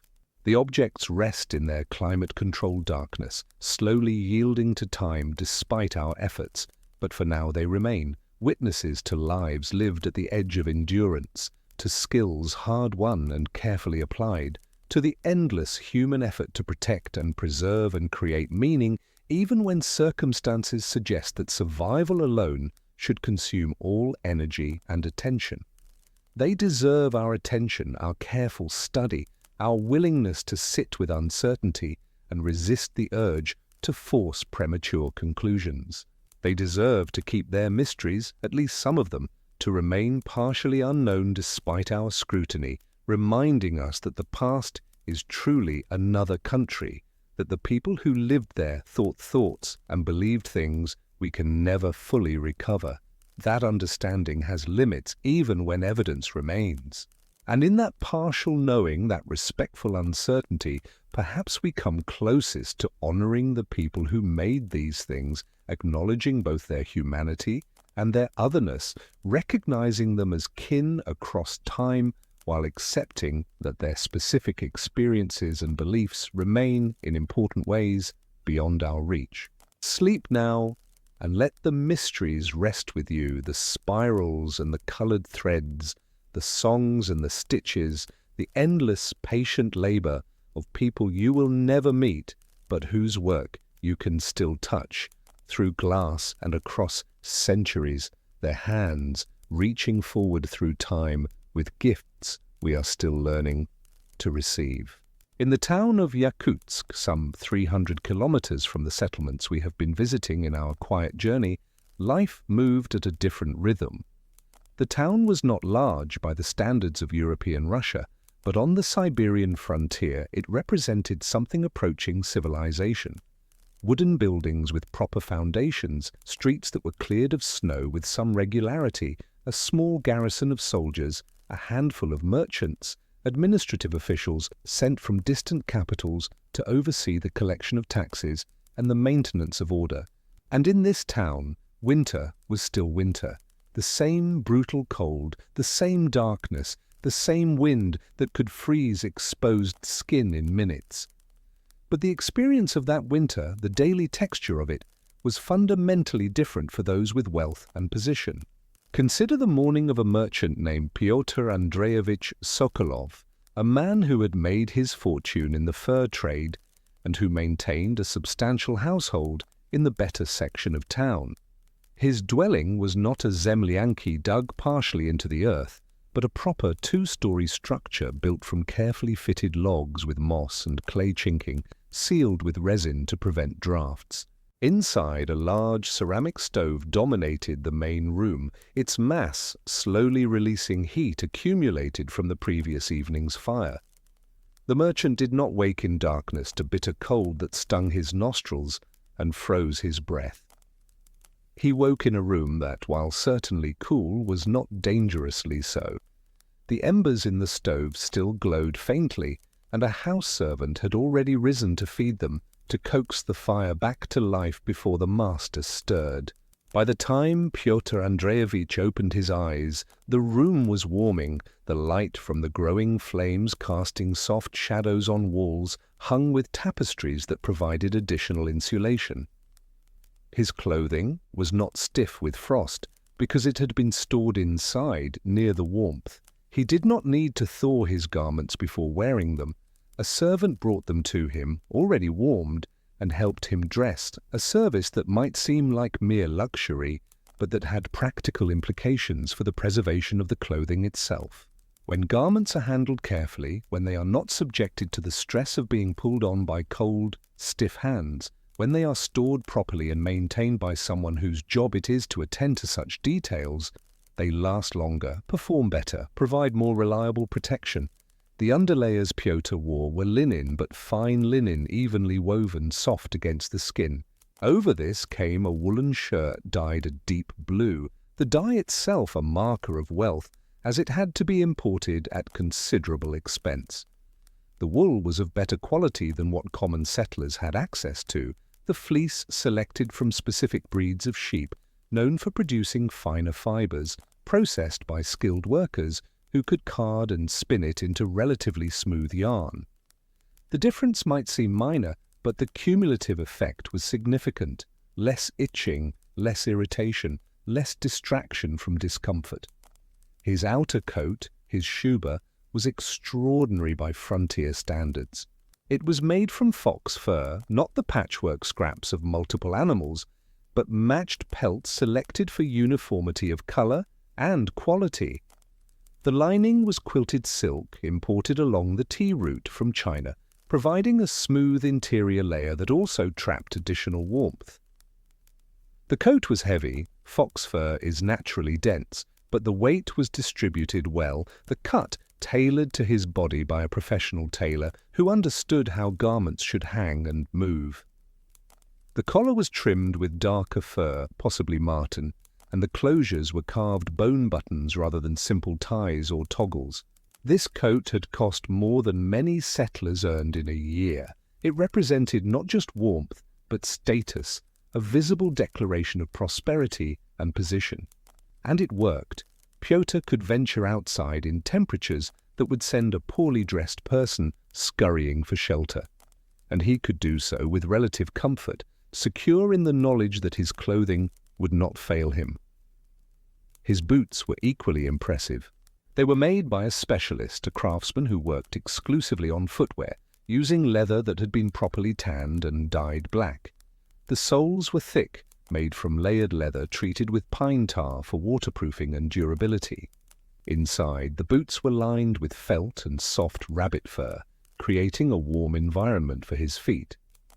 He wore wool socks underneath, and over the boots he could pull leather overshoes lined with additional felt, giving him multiple layers of protection against the snow and cold. His feet would still get cold during extended exposure, but not dangerously so, not with the speed and severity that a settler in crude Valenkian bark overshoes would experience. The gloves he wore were lambskin leather, butter soft and fitted to his hands, lined with rabbit fur and designed to allow relatively fine motor control. Over these he could wear heavier mittens when needed, but often the gloves alone were sufficient for his purposes, as he did not engage in heavy outdoor labor that would require the more protective but less precise mitts that workers depended on. Even his scarves were markers of privilege, woven wool in patterns that required skill and time to create, sometimes imported from craftspeople in more settled regions, dyed in colors that indicated both taste and expense. He owned multiple scarves, rotating them as needed, ensuring that each had time to dry properly between uses. This might seem like a trivial detail, but moisture management in winter clothing was critical, and having enough garments to allow proper drying was a luxury that dramatically improved both comfort and garment longevity. The process of Pyotr dressing took perhaps 15 minutes, assisted by his servant, and when complete, he was encased in layers that represented the accumulated expertise of multiple craftspeople: the tanner who had prepared his leather, the tailor who had cut and sewn his shuba, the weaver who had made his scarves, the bootmaker who had constructed his footwear. Each of these specialists had been paid, their labor compensated at rates that reflected skill and scarcity. The cost of the merchant's winter wardrobe, if calculated, would have exceeded the total value of everything a settler family owned: dwelling, tools, clothing, food stores, everything. This disparity was not hidden or denied. It was simply the way things were, accepted by all as natural and inevitable, as much a feature of the social landscape as the cold itself. When Pyotr ventured outside, he moved through a different winter than the settlers experienced. He walked on streets that were maintained, where snow was cleared regularly by workers employed for that purpose. He traveled short distances, from his dwelling to his warehouse or to the homes of other merchants or officials, spending minimal time exposed to the elements. When he needed to travel longer distances, he had access to a horse-drawn sleigh, enclosed and lined with furs, pulled by animals that were well fed and well maintained because they represented valuable assets. Inside the sleigh, wrapped in additional furs, he could traverse kilometers in relative comfort, arriving at his destination. Cold, perhaps, but not dangerously so, not depleted and shaking. The town of Yakutsk contained perhaps a dozen families of comparable wealth: merchants, senior administrative officials, the garrison commander, a few others who had accumulated resources through trade or appointments or inheritance. These families formed a small society within the larger settlement, interacting primarily with each other, maintaining standards of dress and behavior that set them apart from the common population.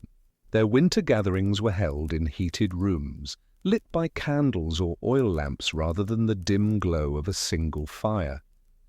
They served tea imported from China, vodka distilled from grain that settlers could barely afford to eat, preserved fruits and delicacies that represented both wealth and access to supply networks.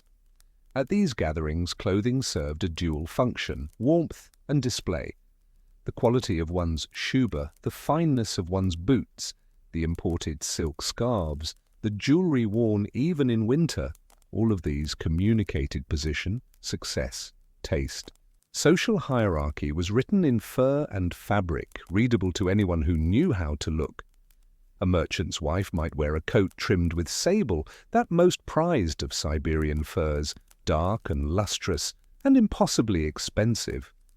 The coat itself would be tailored to emphasize her figure rather than simply to provide maximum warmth, cut with darts and seams that created a silhouette, even under the bulk of winter clothing.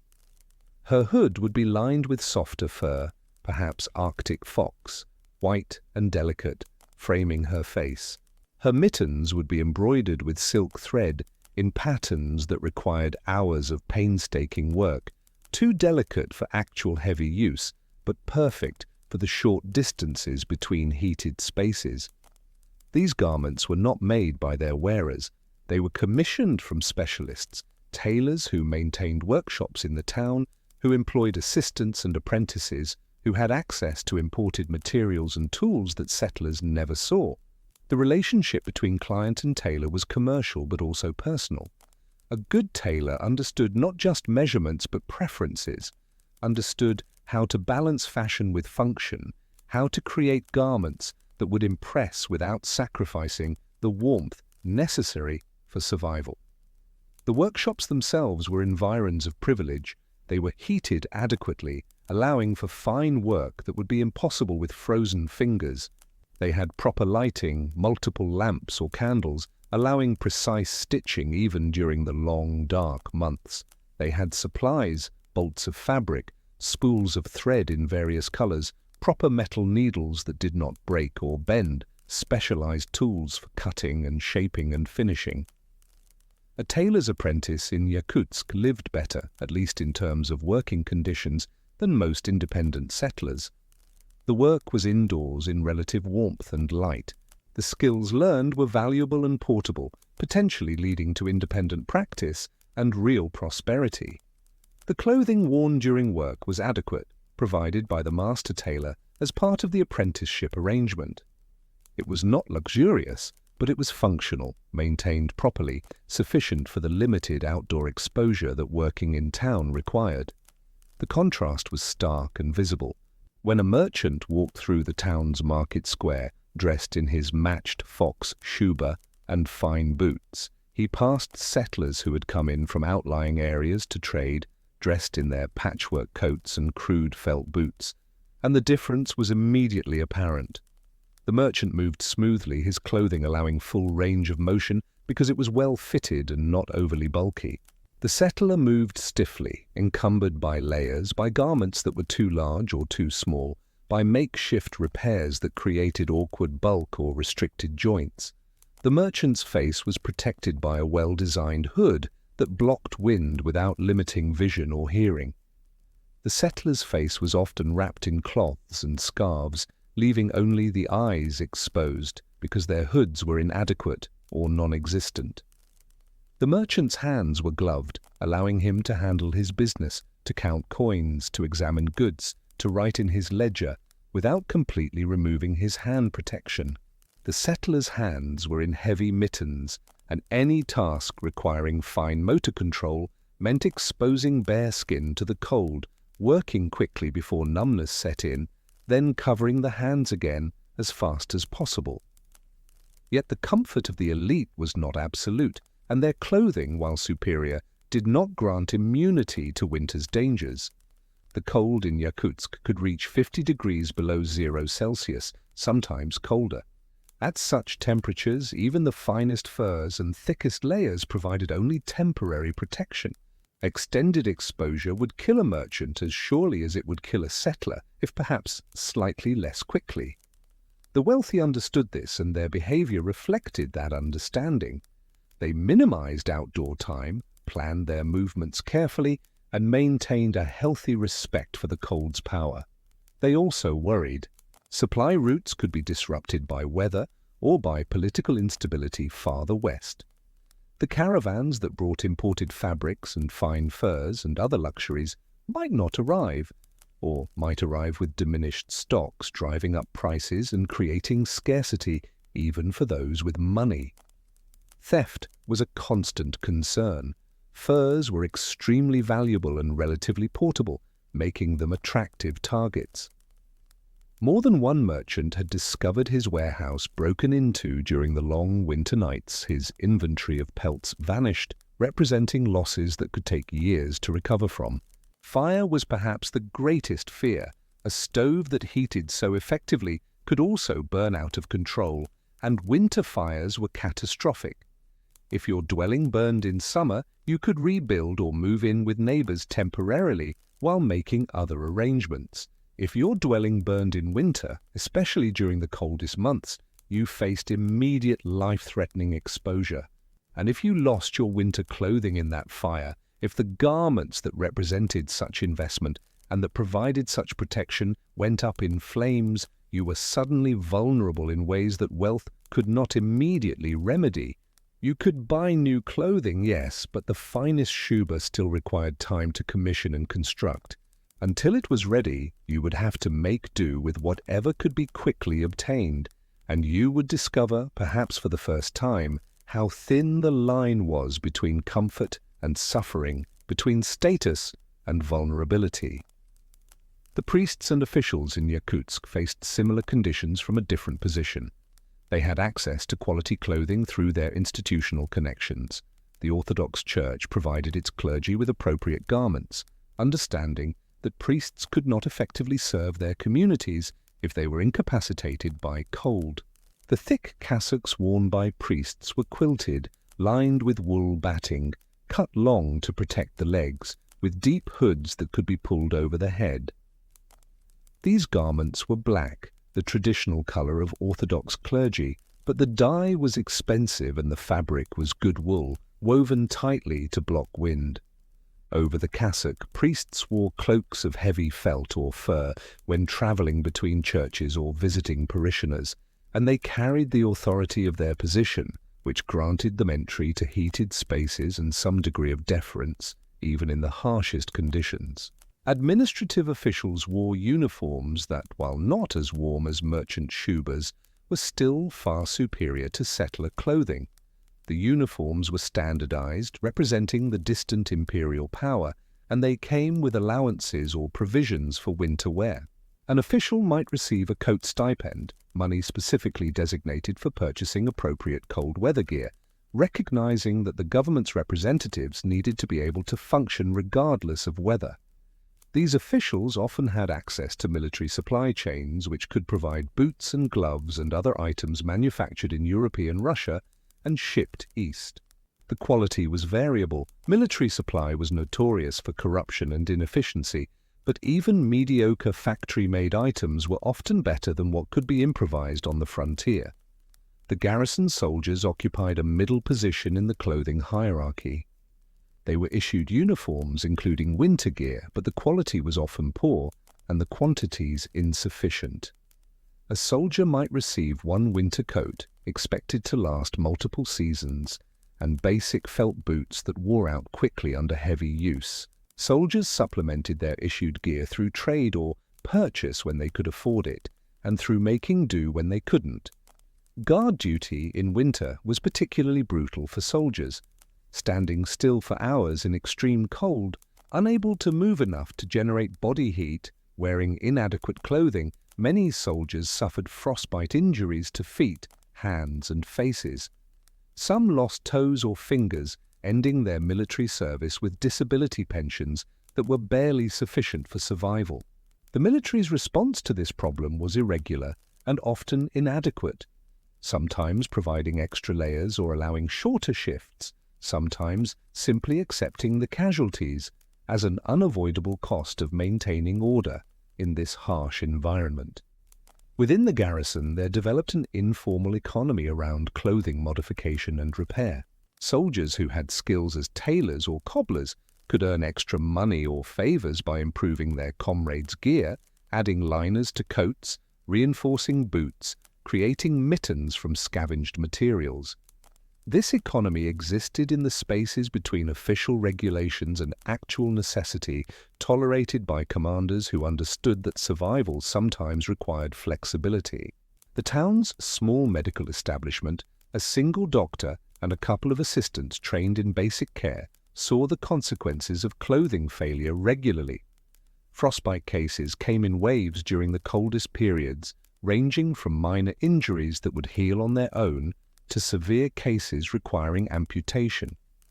The doctor could usually tell from examining the affected tissue what kind of clothing the patient had been wearing when injured. Severe frostbite on the toes, but not the feet, suggested boots without adequate insulation.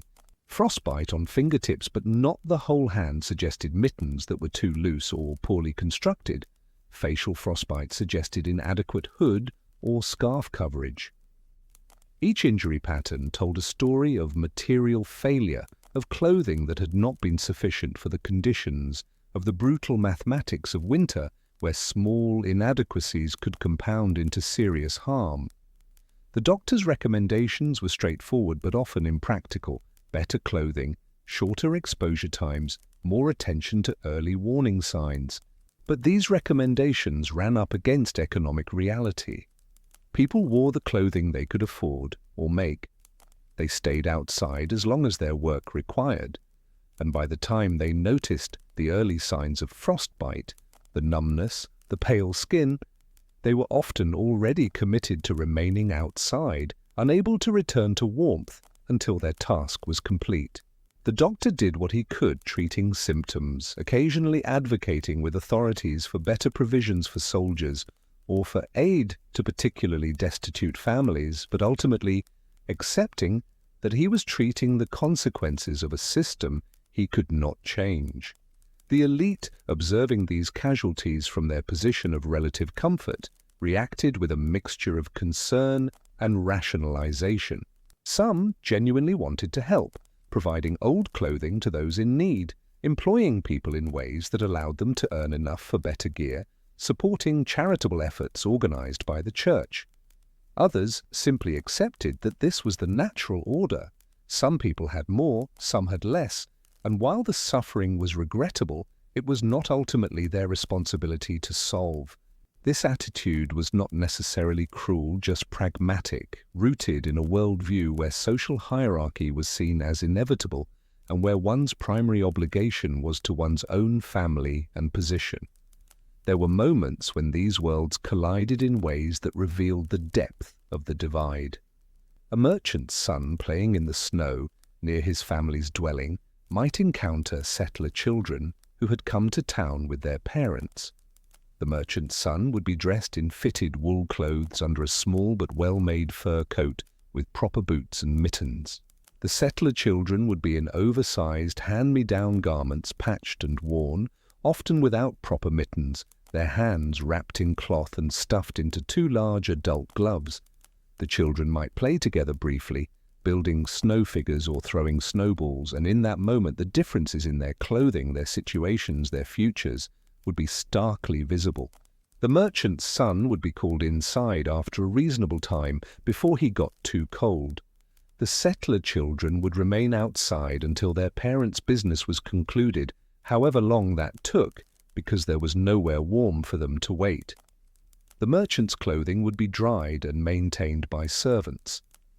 The settler children's clothes would be dried by smoky fires in cramped dwellings, and if they didn't dry completely, would be worn damp the next day because there were no alternatives. One child would grow up understanding winter as an inconvenience, something to be managed with the proper resources. The other would grow up understanding winter as a test, something to be endured through determination and constant vigilance. And yet the gap was not unbridgeable in all cases. Wealth on the frontier was less stable than in more settled regions. A merchant could lose everything in a single catastrophic event: fire, theft, a supply caravan that never arrived, a shift in trade routes, a political change that eliminated his connections. The fall from privilege could be rapid and devastating.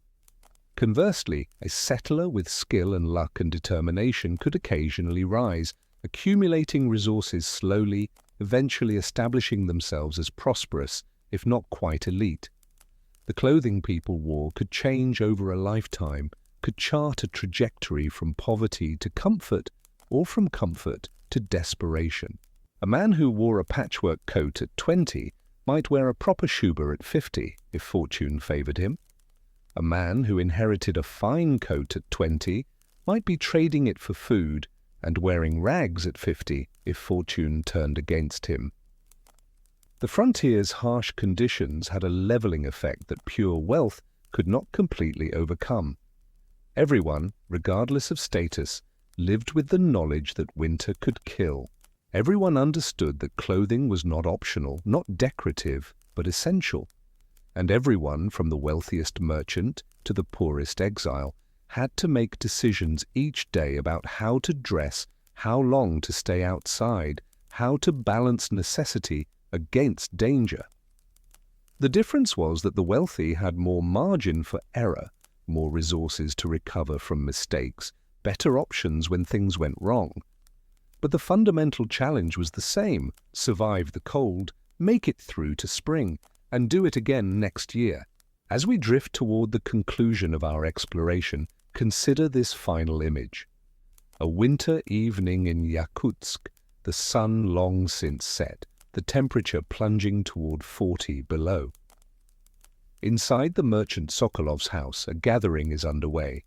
Guests arrive wrapped in their finest furs, which they shed in the warm entrance hall, revealing silk-lined coats and embroidered garments underneath. They move to the heated main room, where tea and food are laid out, where conversation flows easily, where the cold outside is an abstraction, something happening in another world. And outside, in the street, a settler walks past the house on his way to the small room he rents in a boarding house at the edge of town. He is wrapped in his patchwork coat, his head down against the wind, his hands buried deep in his mittens. He has been outside for most of the day, first conducting his business, then helping unload a supply wagon in exchange for a small payment, then waiting for hours for a promised meeting with a potential employer that never materialized. He is cold to his core, that deep cold that takes hours by a fire to dispel, that makes your bones ache and your thoughts slow. But he is alive, he is moving, he is enduring. He passes the merchant's house without looking at the lit windows, without resentment or envy, simply accepting that this is how things are. Inside the house, one of the guests happens to glance out the window, sees the figure moving through the darkness, sees the inadequate coat, the hunched posture, the determination in the stride. For a moment, perhaps, there is recognition, an acknowledgement of the common struggle, the shared enemy of the cold, the different weapons each brings to the fight. Then the moment passes. The guest turns back to the warmth, to the conversation, to the comfortable world that wealth has constructed. And the settler continues walking, one foot in front of the other, wrapped in his inadequate layers, carrying himself through the cold with nothing but stubbornness and the hope that tomorrow might be slightly easier. Both survive. Both endure. But they endure differently in worlds that occasionally touch, but never quite merge, separated by layers of fabric and fur, and the vast social distances that frontier life maintained, even as it occasionally allowed to be crossed. As you settle deeper into rest, let this contrast fade gently. Let the differences become less important than the commonality. All of them human, all of them finding ways to face impossible cold, all of them clothed in the best they could manage, whether that was magnificent or merely sufficient. Winter made equals of none, but it challenged all, and in that challenge each found what resources they possessed, and used them as well as they could. And that perhaps is the most we can ask, not that conditions be fair, not that everyone have equal tools, but that each person do what they can with what they have, that ingenuity and determination matter, that even inadequate clothing worn with care can be enough to see another dawn. Let that thought carry you gently forward into the quiet conclusion of our journey, where we will gather all these threads, common and elite, practical and mysterious, individual and communal, and weave them into a final reflection on what it meant to dress for survival in a world that gave no quarter to the unprepared. We have traveled together through a landscape of cold and cloth, through the frozen mornings and endless repairs, through the life of a quiet innovator and the mysteries that remain unsolved, through the stark divisions of wealth and the common thread of survival that bound all people to the same unforgiving winter. Now, as our journey draws to its close, let us rest here for a moment, in this quiet space between past and present, and consider what we have seen. The early settlers who dressed each morning in the darkness, who layered themselves in rough wool and patched fur, who stuffed their boots with moss and wrapped their faces in cloth, these people are gone now, dissolved into time like morning frost under a weak sun. Their names, with few exceptions, were never recorded. Their struggles were never chronicled in official histories. The clothing they made with such care has mostly disintegrated, returned to the earth, leaving only scattered fragments in museum collections and archaeological sites. And yet they were real. They lived through winters we can barely imagine, endured cold that would send us scrambling for heated shelter, and they did it year after year, not because they were exceptional, but because they had no choice. Survival was not heroic for them. It was simply what one did, the baseline requirement for seeing another spring. Their clothing was the physical manifestation of this determination, each garment a small essay on adaptation and endurance. The materials they used came from the world around them: wool from sheep that barely survived themselves, furs from animals trapped in frozen forests, leather scraped and tanned in crude conditions, felt beaten by hand until fibers meshed into dense protection.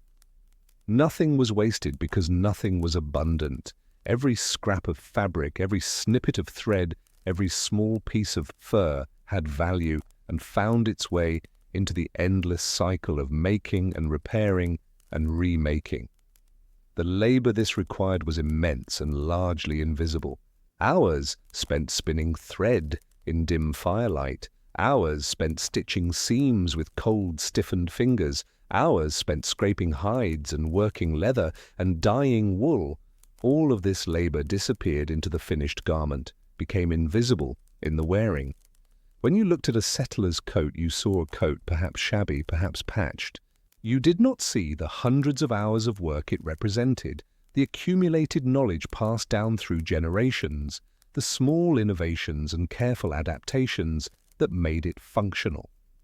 This is the nature of utilitarian craft. When it succeeds, it becomes invisible, taken for granted, unremarkable. Only when it fails do we notice it, do we suddenly become aware of how much we depend on these quiet technologies of survival. Danil Vasilovich, whose life we traced through its quiet arc, embodied this principle of invisible excellence. He did not seek fame or recognition. He simply saw that people were cold and decided to do something about it, working year after year to refine his techniques and share his knowledge.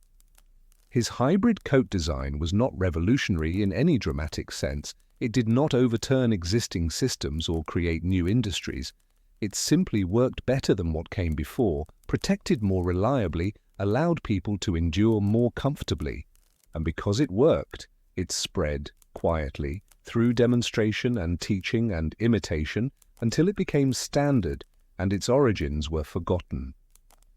This is perhaps the truest form of success, to create something so useful that it becomes ordinary, so effective, that it needs no attribution, so integrated into daily life that people cannot imagine having ever done without it. Danil's legacy was not a name remembered, but a standard raised, not personal glory, but collective improvement. In a world obsessed with individual achievement and lasting fame, there is something profoundly peaceful about this alternative model of significance, to matter deeply in ways that leave no trace, to improve lives without requiring recognition, to work not for posterity, but for the immediate and pressing needs of the people around you. The mysteries we encountered in our third passage, the decorated needles, the buried furs, the strange seams and colored threads, remind us that these people were not purely practical, not merely survival machines optimizing for warmth. They were human, which meant they carried beliefs and hopes and fears that expressed themselves in ways we can no longer fully decode. They invested their labor with meaning beyond the strictly necessary. They created beauty in small ways, carved spirals into needles that needed no decoration, added colored threads to seams that would never be seen. Why? Perhaps for protection, perhaps for identification, perhaps simply because the human spirit needs more than pure function, needs to make things beautiful or meaningful or special, even when, especially when, circumstances are harsh and options are limited. We will never know for certain, and that is acceptable. Not everything needs to be explained or understood completely. The mystery itself has value. It reminds us of the complexity of human experience, of the layers of meaning that can exist in even the simplest objects, of the distance between us and those who came before, a distance that archaeological science can narrow but never quite close. The objects remain, the needles, the fragments of cloth, the oversized mittens, and they speak to us across that distance in whispers we can almost but not quite hear. They tell us that people cared about their work, that they thought about protection in ways both physical and spiritual, that the boundary between practical necessity and ritual meaning was permeable and perhaps not very important to them. They created what they needed and invested it with what mattered to them, and if we cannot fully understand their logic, we can at least respect their intention.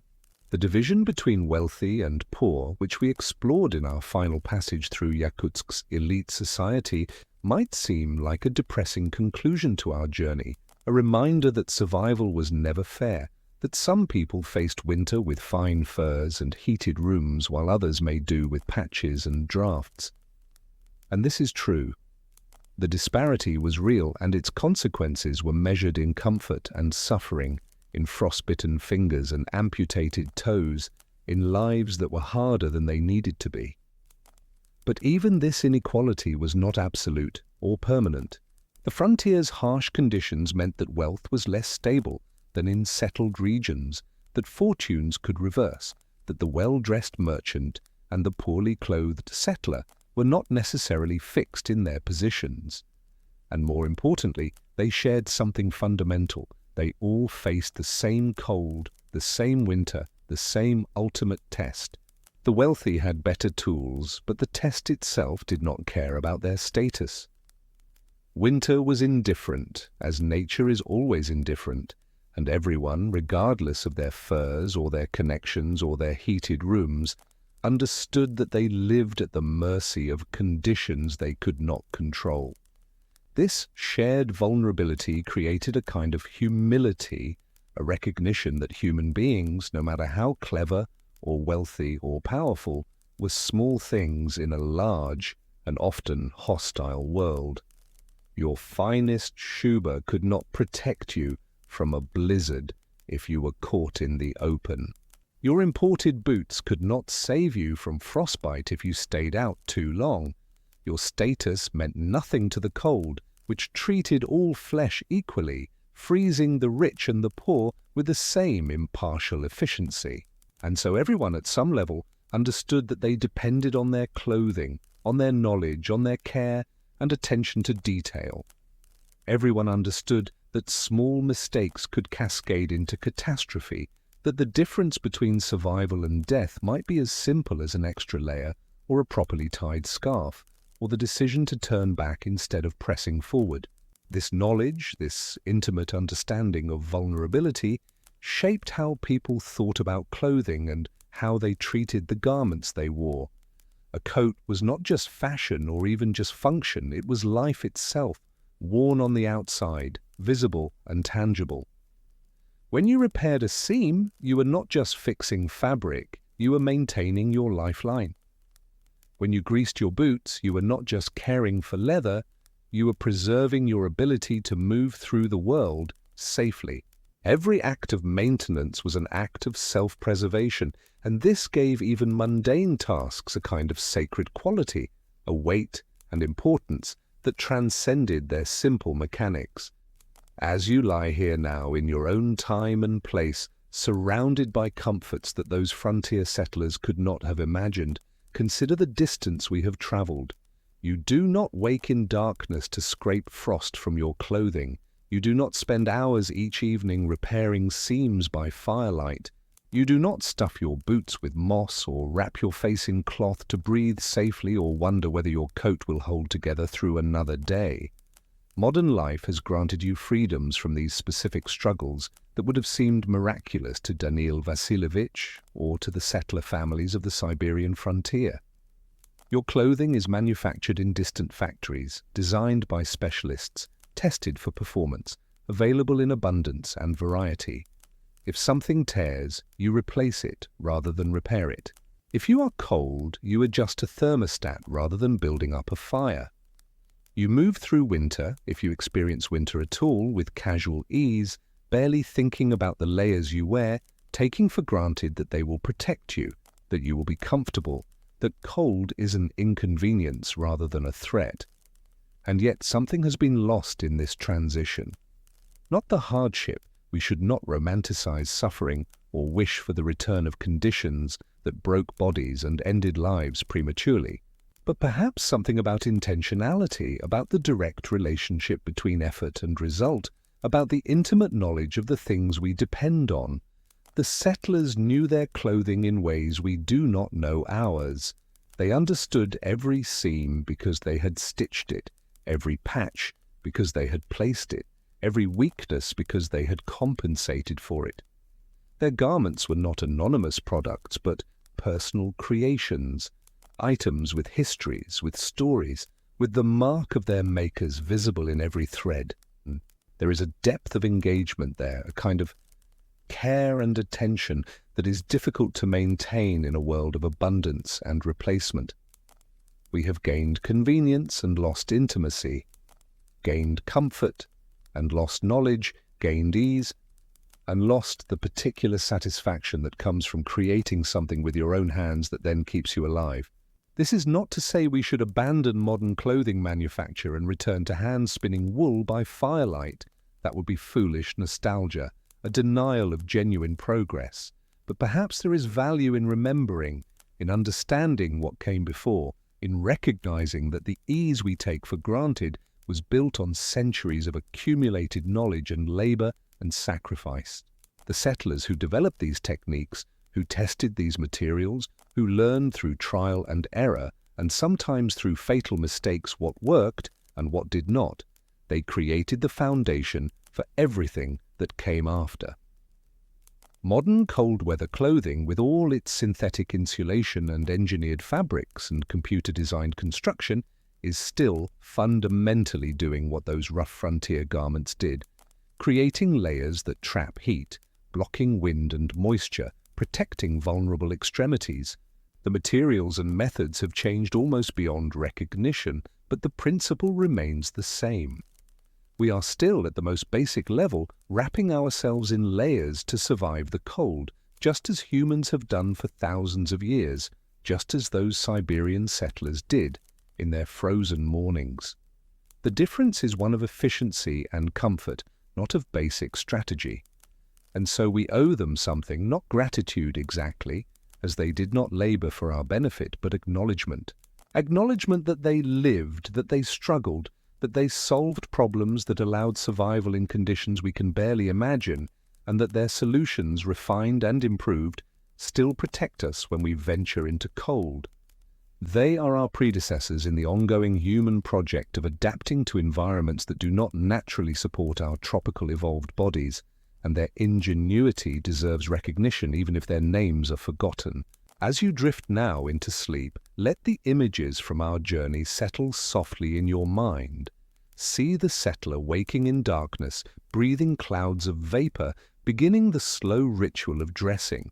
See Danil working by firelight, needle moving with patient precision, creating warmth for neighbors who will never adequately thank him. See the mysterious needles with their spiral carvings, the colored threads woven into hidden seams, the oversized mittens whose purpose we cannot quite determine. See the merchant in his fine shuba, warm and comfortable, and see the settler in his patchwork coat, cold but enduring, both moving through the same winter, both doing what they must to survive. Let these images blur and soften as sleep approaches. Let them become less distinct, less demanding of your attention. The details do not matter now. What matters is the fundamental story. Human beings facing impossible conditions, adapting through ingenuity and determination, creating solutions with whatever materials they had available, and enduring season after season, year after year, until eventually conditions changed or they passed on their knowledge to those who came after. This is the pattern that repeats throughout human history. In every harsh environment, in every challenging circumstance, we adapt, we endure, we create what we need from what we have, and we survive. Not always, not everyone, but enough, just barely enough, to keep the line unbroken, to pass something forward. The clothing they made was temporary, lasting only seasons or years before wearing out and being replaced. But the knowledge endured, passed hand to hand, generation to generation, slowly accumulating, slowly improving, until it became the foundation we stand on now. Think of it as layers, not of fabric, but of time.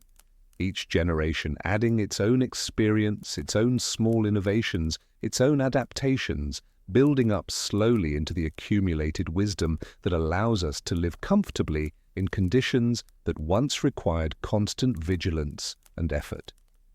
We are wrapped now in those layers of accumulated knowledge, insulated not just by synthetic fibers, but by centuries of human learning, protected not just by engineered materials, but by the trial and error of countless forgotten people who tested what worked and discarded what failed.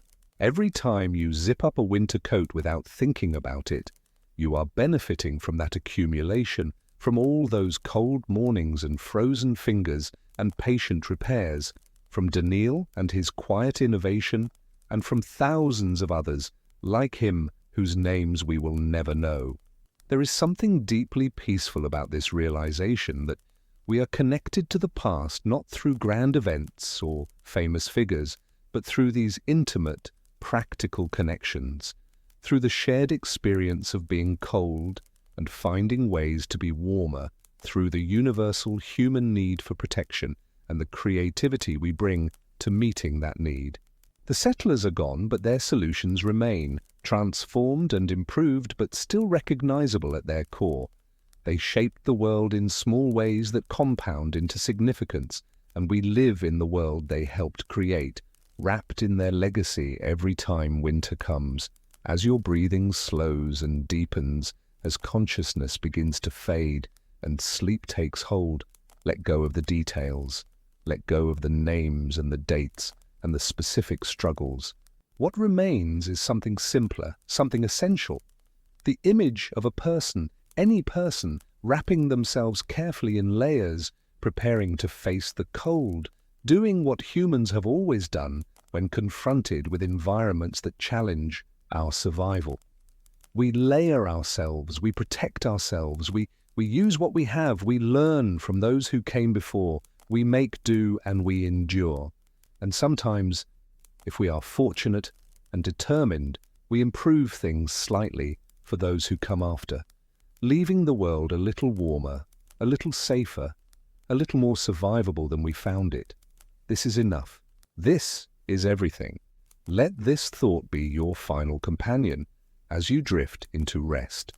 The cold was real and the struggle was genuine, but humans faced it with courage and ingenuity and patient determination, and they survived, and you are here now, comfortable and safe, because they did. The layers they wore are long since dust, but the warmth they created echoes forward through time, reaching even to this moment, to this room, to you, settling into sleep with the knowledge that winter, however harsh, has always been endurable, has always been survived. Tomorrow is distant. Tonight you are warm. Tonight you are safe. Tonight you can rest, wrapped in comfort. Those frontier settlers would have considered miraculous, protected by knowledge they helped create, heir to their struggles and beneficiary of their solutions. Let their memory be a lullaby, soft and distant, a reminder that hardship passes, that humans endure, that the cold of winter always yields eventually to the warmth of spring. But spring is far away and does not concern us now. Now there is only this moment, this quiet darkness, this gentle descent into sleep. The story is complete. The journey is finished. Rest now in peace and warmth, and let the long winters of the past fade softly into dreams where they cannot touch you, where they exist only as quiet stories, whispered across centuries, carrying the message that we survive, always, somehow. We layer ourselves carefully, we face the cold, we endure. And that is enough. Sleep well.